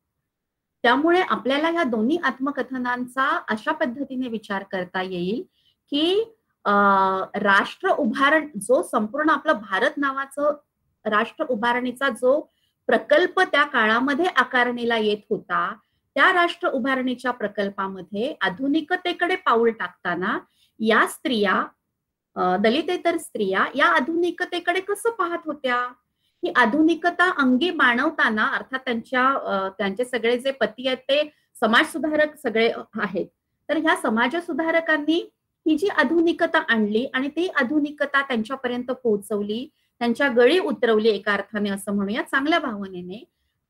त्यांना त्या थोड्या हेजिटेट होत्या, कारण शिक्षित स्त्री ही काहीतरी गरती स्त्री नाही, किंवा ही चांगली आई नाही, किंवा ही चांगली पत्नी नाही, हे त्या काळामधल्या या सगळ्या आत्मकथनामध्ये त्याचं चित्रण आलेलं आहे.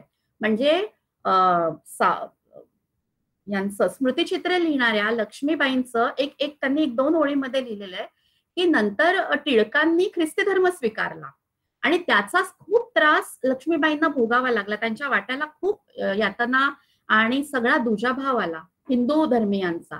तर त्यांनी त्यांचा कुंकवाचा जो आकार आहे ना, तो आकार एकदम वाढवला, म्हणजे अगदी ज्याला आपण एखादं नाण्या एवढा जो आकार असतो तो नाण्या एवढा कुंकवाचा आकार केला.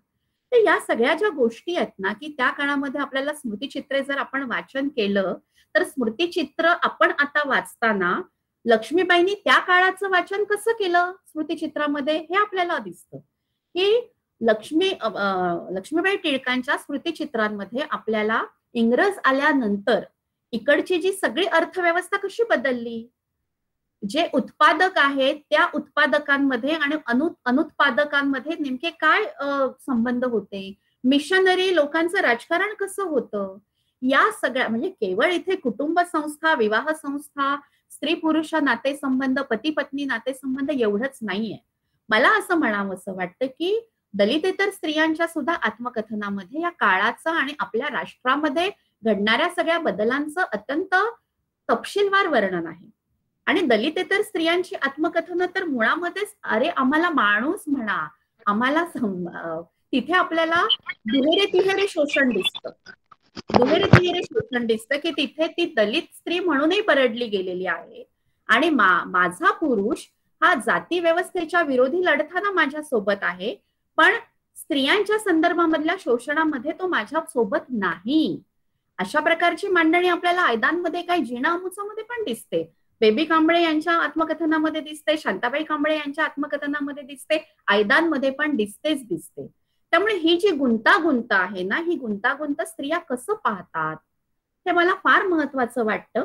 आणि आणखी एकच मुद्दा सांगते आणि मी इथे थांबते की फक्त अनुभव सांगणं एवढंच नाहीये या आत्मकथनांमध्ये, तर त्या अनुभवांची जडणघडण करणाऱ्या ज्या श्रेणी रचना आहेत आणि ज्या शोषण व्यवस्था आहेत त्या केंद्रस्थानी आणलेली ही सगळी आत्मकथन आहे असं मी म्हणू शकते. काही प्रश्न आलेले आहेत.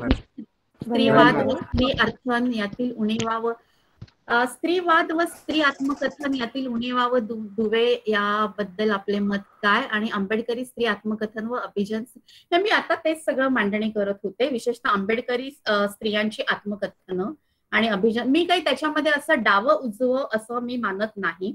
त्या शेवटी तुमचा जन्म कुठे होता, तुमचं लोकेशन काय आहे, आणि म्हणूनच दलित स्त्रीवादाने कायम भूमी दृष्टी की तुमचं लोकेशन काय आहे त्या लोकेशनच्या आधारेच हे सगळं बघितलं जातं. आणि त्या अर्थाने म्हणूनच स्त्रीवाद सुद्धा एकसाची नाहीये. आणि ही सगळी आत्मकथनं अभिजन स्त्रियांची सुद्धा आणि आंबेडकरी सगळ्या या प्रतलावर लिहिल्या गेलेल्या, आंबेडकरवादाच्या प्रतलावर लिहिल्या गेलेल्या स्त्री आत्मकथनं सुद्धा मला दोन्ही तितकीच महत्वाची वाटतात, कारण त्याच्यामध्ये भारताच्या राष्ट्र उभारणीतले सगळे पेच आणि प्रसंग हे अत्यंत जिवंतपणे मांडले गेलेले आहेत आणि म्हणून मी ते महत्वाची मानते. मॅडम माझा एक प्रश्न आहे की तुम्ही बोलत असताना उल्लेख केला की आत्मकथन राजकीय याला पार्श्वभूमी आहे आणि त्यांची भूमिका राजकीय असू शकते. ती राजकीय भूमिका आत्मकथनकार घेत असताना त्याची ती डिप्लोमसी असते की प्रांजळपणा किंवा नैतिकपणाने त्या गोष्टी त्यांनी मांडलेल्या असतात, काय नेमकी तुमचं याबद्दल मत आहे? प्रश्न खूप महत्वाचा आहे. मला असं वाटतं की कुठलाही लिहिणारी व्यक्ती ही भूमिका घेते.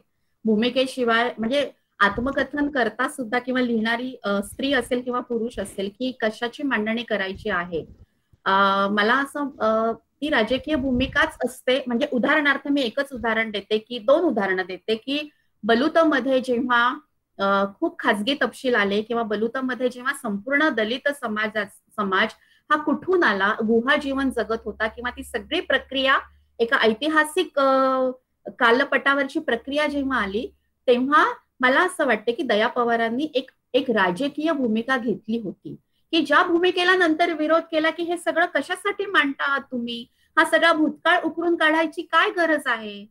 तर हे जे नंतर पांढरपेशीकरण झालं, त्या पांढरपेशीकरणामधून मग हे प्रश्न उपस्थित होतात. किंवा उर्मिला पवार जेव्हा एक पत्नी म्हणून, एक स्त्री म्हणून लैंगिकतेचे तपशील जेव्हा आयदांमध्ये देतात तेव्हा ते आवडत नाहीत. कुणाला आवडत नाहीत हे पण बघितलं पाहिजे. आणि मला असं वाटतं की मग हे तपशील देणं ही उर्मिला पवार यांची एक राजकीय भूमिका आहे, जाणीवपूर्वक केली गेलेली. कारण स्त्रीचा देह, लैंगिकता हे काहीतरी दुय्यम आहे किंवा ते काहीतरी गुढत्व आहे किंवा ते काहीतरी मिस्टिफिकेशन जे आपल्या संपूर्ण हिंदू धर्मप्रणीत व्यवस्थेमध्ये देहाचं एकतर खूप फालतूकरण तरी किंवा खूप काहीतरी मिस्टिफिकेशन तरी, या सगळ्या याच्यामध्ये वाट काढत काढत या स्त्रिया पुढे गेलेल्या आहेत आणि अत्यंत महत्वाची मांडणी केलेली आहे आणि या अर्थाने ती राजकीय भूमिका त्यांनी घेतलेली आहे असं मला वाटतं. मला एक असं विचारायचं होतं. धन्यवाद. नाही, आता आपण काय करूया नानासाहेब, प्रश्न थांबूया कारण वेळ वाढत चाललेला आहे आणि चांगल्या मांडणीचं हे लक्षण असतं की अनेक दुवे विचारांचे हे होतात. त्यामुळं मी बोलली मॅडमला विनंती करतो की कार्यक्रम आपण पुढे घेऊन जाऊया. धन्यवाद सर. हे अगदीच सरांनी खरं सांगितलं की अनेक मला वाटतं त्याच्यामधून पदर उकलत जात आहेत त्या सुरुवातीपासून 1900 पासून ते आतापर्यंत सगळा पट मॅडमने मांडला की स्त्री आत्मकथांमधून उमटणारा जो आवाज आहे तो कधी परंपरेला धरून कधी परंपरेच्या चौकटी मोडताना त्याचा वैचारिक, सामाजिक, कौटुंबिक असणारा पोत जो आहे तो मॅडमनी त्यांच्या ह्याच्यातून बऱ्याच मोठ्या प्रमाणामध्ये मांडलेला आहे. त्यांच्या कवितेतली एकच ओळ आहे की किती दूर आहे अजून रांगेत उभंच नसलेला बाई माणूस. मला वाटतं या ह्याच्यात सुद्धा बऱ्याच गोष्टी त्यांच्या येऊन जातात. खूप खूप धन्यवाद मॅडम. यानंतर आपण अध्यक्षीय मनोगताकडे वळत आहोत. केवळ भाषा प्रेमीच नाही तर भाषा अभ्यासक असणाऱ्या, आपल्यातला कलाकार, चित्रकार जपत कुशलतेनं प्रशासन सांभाळणाऱ्या आदरणीय कुलगुरू डॉक्टर मृणालिनी फडणवीस मॅडम यांना विनंती करते की त्यांनी अध्यक्षीय मनोगत व्यक्त करावं. सर्वांना नमस्कार. दक्षिण महाराष्ट्र साहित्य सभा कोल्हापूर, महाराष्ट्र राज्य साहित्य व सांस्कृतिक मंडळ मुंबई आणि पुण्यश्लोक अहिल्यादेवी होळकर सोलापूर विद्यापीठ सोलापूर यांच्या संयुक्त विद्यमाने वाचन प्रेरणा दिन, आता मला सुधारित म्हणावं लागेल की वाचन प्रेरणा सप्ताह हा आपण साजरा करत आहोत. आणि त्याच्यामध्ये उपस्थित असलेल्या आजच्या प्रमुख वक्त्या माननीय प्रज्ञा पवार मॅडम, त्याबरोबर विजय चोरमारे सर, आमचे सर्व सहकारी, त्याच्यामध्ये सगळ्यांचीच नावं घेता येणार नाही कारण इथे सगळेच खूप अतिशय महत्त्वाच्या भूमिकेतनं आज जमा झालेले आहेत, पण त्याच्याबरोबर डॉक्टर कोळेकर, दत्ता घोळप आणि सर्व माझे सहकारी. आज जो विषय अतिशय महत्त्वाचा म्हणजे एक स्त्री म्हणून पण मला हे कायम वाटतच आहे की आत्मचरित्र लिहिणं आणि त्याच्याबरोबर जो काही काळ असेल त्याचा भान ठेवून लिहिणं आणि त्याच्यानंतर लोकांनी त्याचं वाचन करणं, त्याची समीक्षा आणि त्याच्याबरोबर अनेक त्याच्या अंगांकडे लक्ष देणं हे खूप महत्त्वाचा विषय आज मॅडमने निवडला. त्याच्याबद्दल प्रथम मी आपले अभिनंदन करते. आणि मला असं वाटतं की आपण अतिशय स्पष्ट आणि काही ठिकाणी सांकेतिक पण अभ्यासपूर्ण असा विषय आमच्या समोर मांडलेला आहे. मला असं अनेकदा वाटतं आणि आत्ताही आपण बोलत असताना वाटलं की आता आम्ही दरवेळेला बोलतो की महिलांची शिक्षणामध्ये संख्या वाढत चाललेली आहे, किंबहुना आता उलटा प्रश्न पडायला लागलेला आहे की महिला जास्त आहे, 70% आहे आणि 30% पुरुष आहेत, हे पुरुष जातात कुठे आता, असा प्रश्न आधुनिकतेकडे जाताना आम्हाला असं पडायला लागलाय शिक्षण क्षेत्रामध्ये. असं हळूहळू होत असताना मग या महिलांचं हे सशक्तीकरण आहे ते पुढे काहीतरी त्याच्यामधनं जे काही मांडतील, लिहितील, लोक वाचतील, असं काही कुठे काल हा बदलतो आहे का, हा पण एक खूप आता सध्याच्या अनुषंगाने विचार करण्याचा अतिशय महत्वाचा बाब आहे.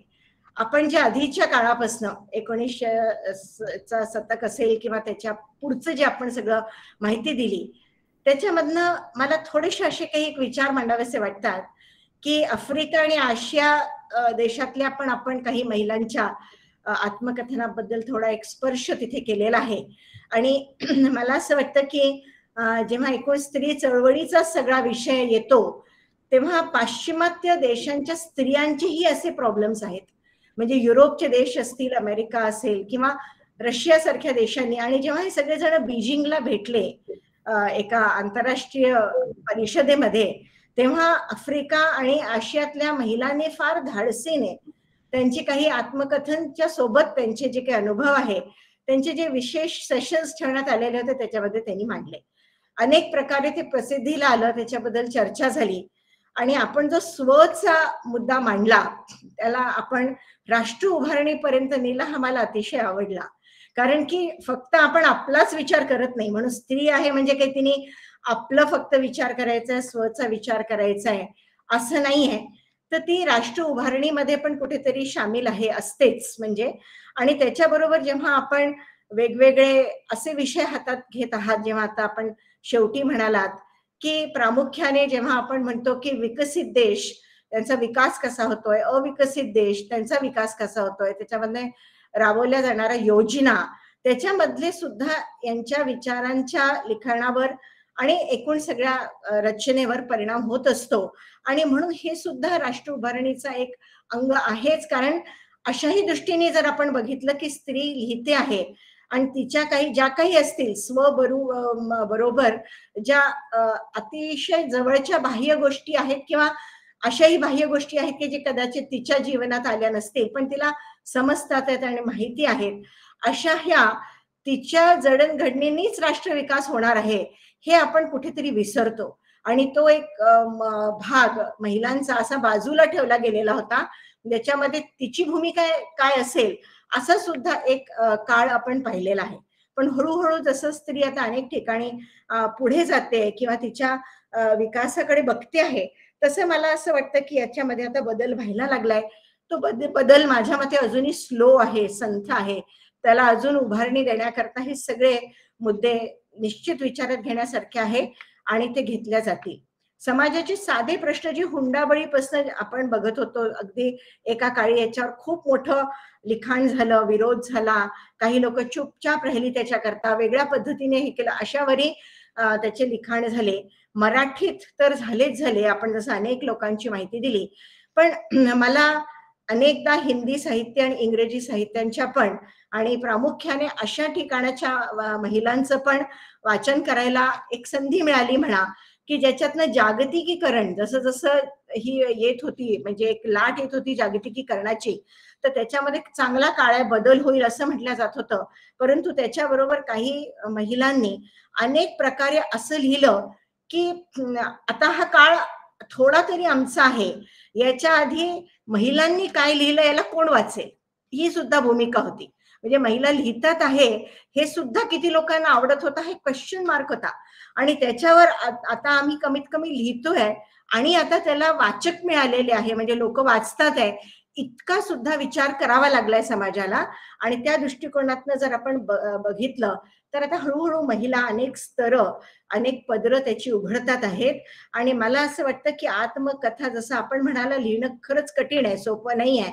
अनेक गोष्टी त्याच्यामध्ये कोणत्या टाकाव्या, कोणत्या सोडून द्याव्या, असं सगळं करत असताना मला एक प्रामुख्याने असं वाटतं की आत्मकथेमध्ये ती जी लेखिका आहे, स्त्री जी आहे, ती फक्त समाधान शोधत नाहीये. लोकांना असं वाटतं की तिने लिहिलं म्हणजे तिचे कुठेतरी आपण बाहेर काढल्या गोष्टी, कुठेतरी बोलतं झालं, लिहितं झालं म्हणजे आपल्याला समाधान मिळाला, असं नाहीये.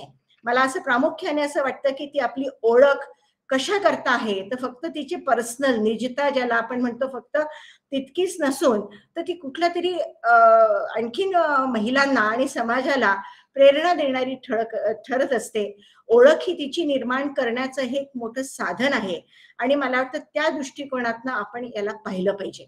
आणि त्या पर्सनल जरी काही गोष्टी असल्या तरी आपण एखादं नाटक बघतो, एखादी कविता वाचतो किंवा एखादं सिरियल पण आजकाल बघतो तर आपण पाहतो की त्याच्यामध्ये जर एखादी महिलेचं सगळं चित्रीकरण केलं जात असेल तर अनेक लोक बोलून जातात की हे थोडंसं माझ्या जवळचं आहे.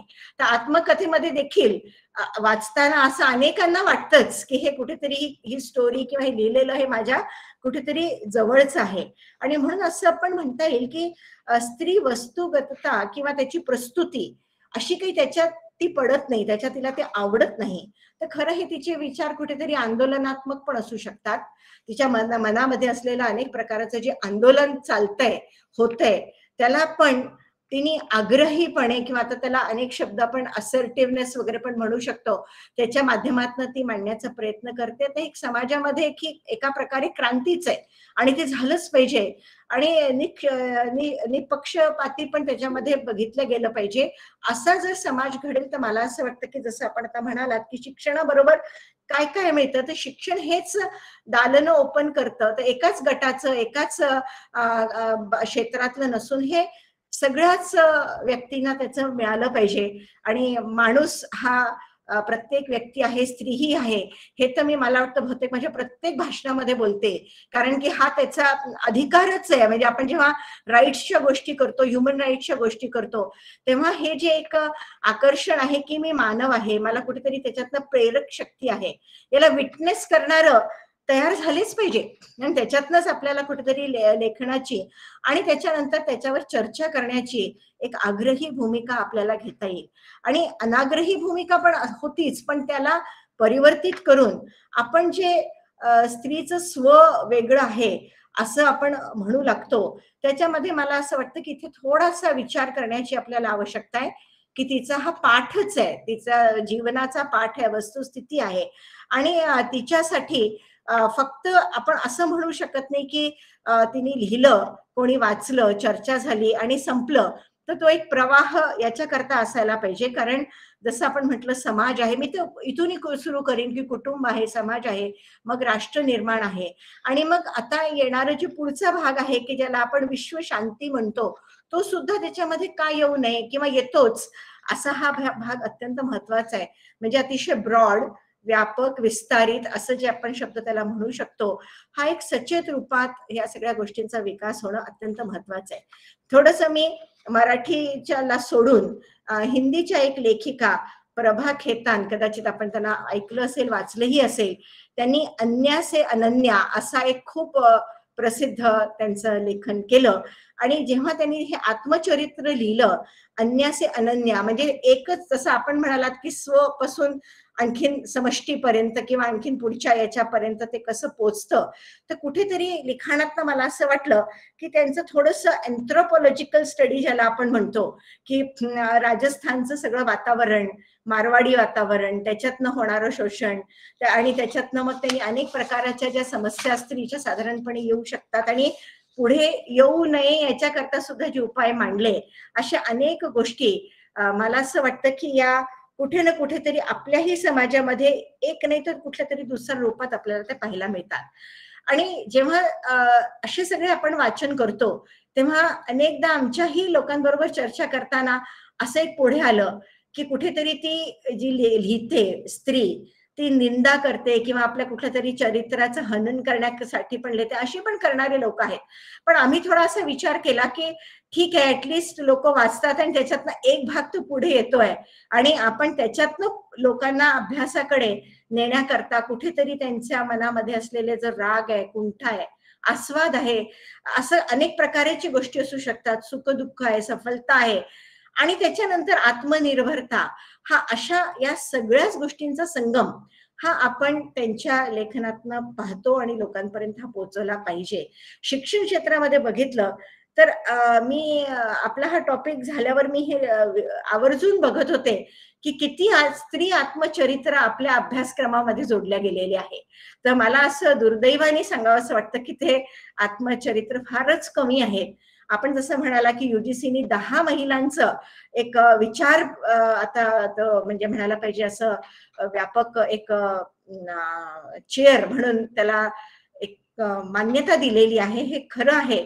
पण अभ्यासक्रमामध्ये देखील जेव्हा आपण अशी मागणी करतो की आता तुम्ही हे शिकवा, ते शिकवा, पर्यावरण शिकवा, योग शिकवा, मग याही गोष्टीचा कुठेतरी समावेश हा आपण जवळपास 50% लोकसंख्या असताना आणि त्याच्यामध्ये विविध प्रकारचे प्रयोग अगदी आपण पाहिले आहेत, लोकांनी केले आहे. पण ब्रिटिश काळामध्ये पण अनेक महिलांनी जसे आपापल्या स्तरावर जे लढा दिला, अरुणा आसफ अली ज्यांचं नाव आपण सगळेजण ओळखतो, त्यांनी त्यांच्या माध्यमातून पण जे लिहिलं त्याचं कुठेतरी एखाद्या फक्त कोपऱ्यामध्ये आपल्याला त्याचा अभ्यास सापडतो. पण बाकी बहुतेक जे लेखक आहेत किंवा ज्यांच्याबद्दलची जास्त चर्चा अभ्यासक्रमामध्ये केल्या गेलेली आहे ती महिलांची कमीच आहे. आणि त्यामुळे हा सुद्धा भाग एक शिक्षण क्षेत्रातला कुठेतरी आपण विचार करायला पाहिजे. किंवा जे लिटरेचर मध्ये सुद्धा जसं आता आम्ही सुरुवातीला म्हटलं की काही प्रोजेक्ट्स देतो, तर मी पण आधी विद्यार्थ्यांना सांगितलेलंच आहे की अनेक प्रकारचे लेखक आहेत, स्त्री लेखक, त्याच्यामध्ये मग आता अनेक टप्पे, पण आत्मचरित्र हा सुद्धा एक भाग रिसर्चचा असा असू शकतो की किती बोलत्या होतात, लिहितात, त्याच्यानंतर ते समाजापर्यंत जातं, चर्चा होते. या सगळ्या गोष्टींचा जो भाग आहे तो खूप विचार करण्यासारखा आहे. आणि एक भाग जो नैतिक धैर्य लागतं त्याच्या पाठीमागे मला हे निश्चित सांगावं असं वाटतं की कुटुंबामध्ये जेव्हा अगदी सुरुवातीपासूनच जेव्हा मुला आणि मुलींमध्ये भेद केला जातो तेव्हा नैतिकता किंवा त्याचं जे सामाजिकरण आहे त्याचं खच्चीकरण होतं.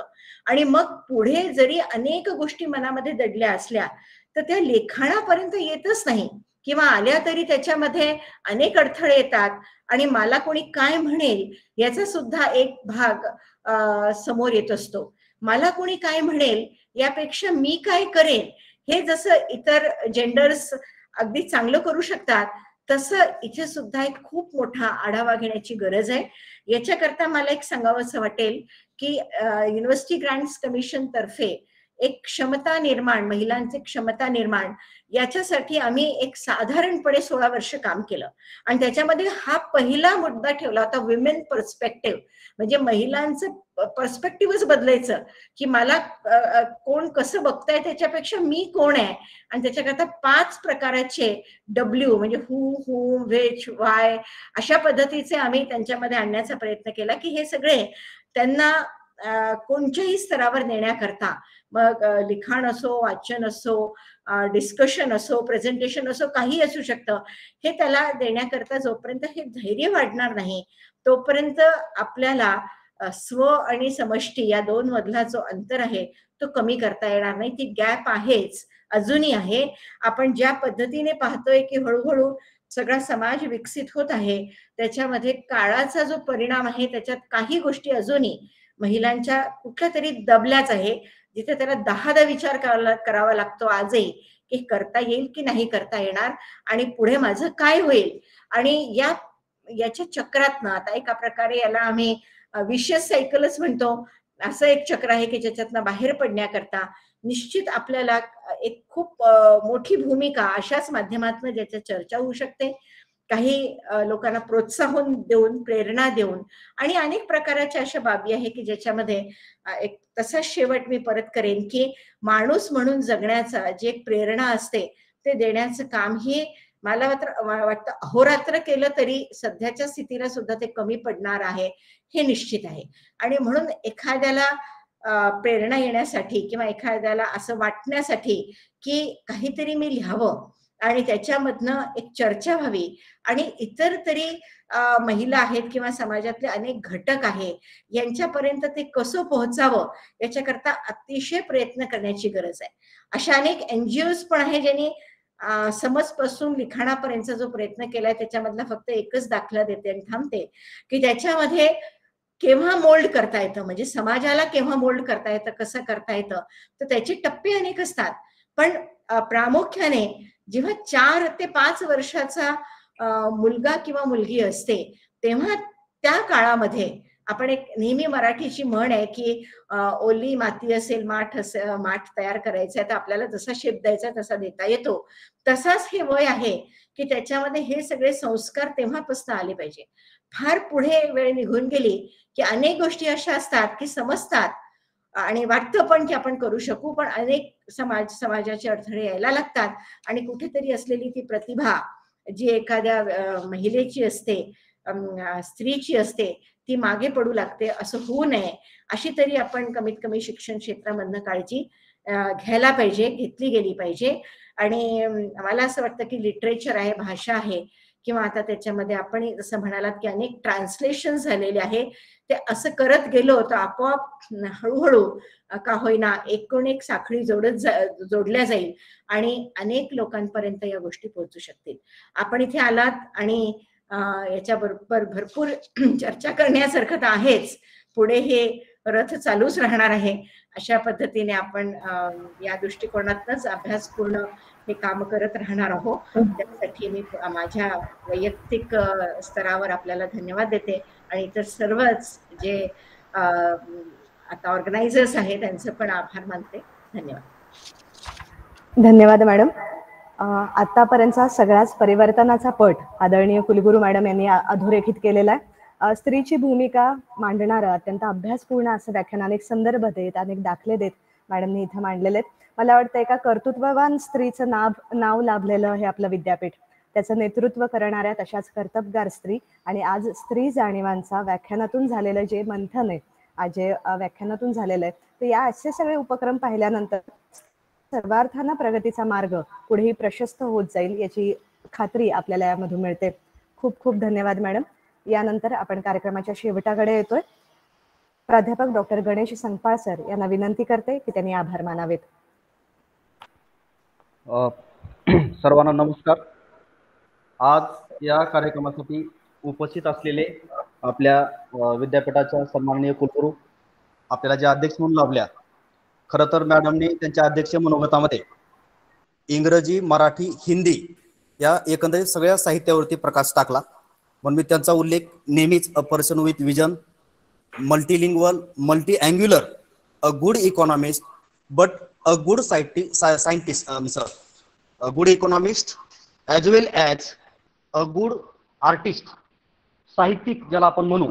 आणि त्याबरोबर त्यांनी एक समीक्षा केली. मला आवर्जून उल्लेख करून सांगावा असं वाटेल की अध्यक्ष मनोगतामध्ये मॅडमनी हे जे स्त्रीवादी आत्मकथन आहे त्याचा ऍप्लिकेटिव्ह बेसला काय, तर ते जास्तीत जास्त किती टेक्स्ट प्रिस्क्राईब केले आहेत त्याचाही आढावा घेतला. आणि असं सतत आम्हाला एक थोडंसं चांगलं मार्गदर्शन अगदी करत असतात. आणि मला आवर्जून उल्लेख करून सांगावा वाटेल मॅडम की इंग्लंडमध्ये 19व्या शतकामध्ये मेरी ॲना इव्हान्स नावाची इंग्रजी लेखिका जॉर्ज इलियट या नावानं लिहिते. 19व्या शतकातली सिच्युएशन आहे. आणि कमी आत्मचरित्र प्रिस्क्राईब केलेले आहेत. त्याच्यामध्ये इंग्रजी साहित्यामध्ये मलिका शेखांचं, ज्या शाहीर अमर शेखांच्या कन्या आहेत, त्यांचं मला उद्ध्वस्त व्हायचं आहे एवढं एक आत्मचरित्र मलाही मी स्वतः अभ्यास केल्यानंतर जाणवलं की तेवढं एक आत्मचरित्र इंग्रजीमध्ये प्रिस्क्राईब केलेलं आहे. त्याचबरोबर आजच्या कार्यक्रमाला म्हणजे प्रमुख पाहुणे म्हणून उपस्थित असलेल्या प्रज्ञा पवार मॅडम यांनी आपल्याला खूप चांगलं सोप्या सुटसुटीत भाषेमध्ये मार्गदर्शन करत असताना आत्मकथन हा जो प्रकार आहे त्याचे थेरॉटिकल अस्पेक्ट्स मांडून त्याच्यामध्ये नंतर परत वेगवेगळी उदाहरणं देऊन ते लाईव्ह अगदी जशी लेखकाची अनुभूती असते ती अनुभूतीच आपल्यासमोर मांडली.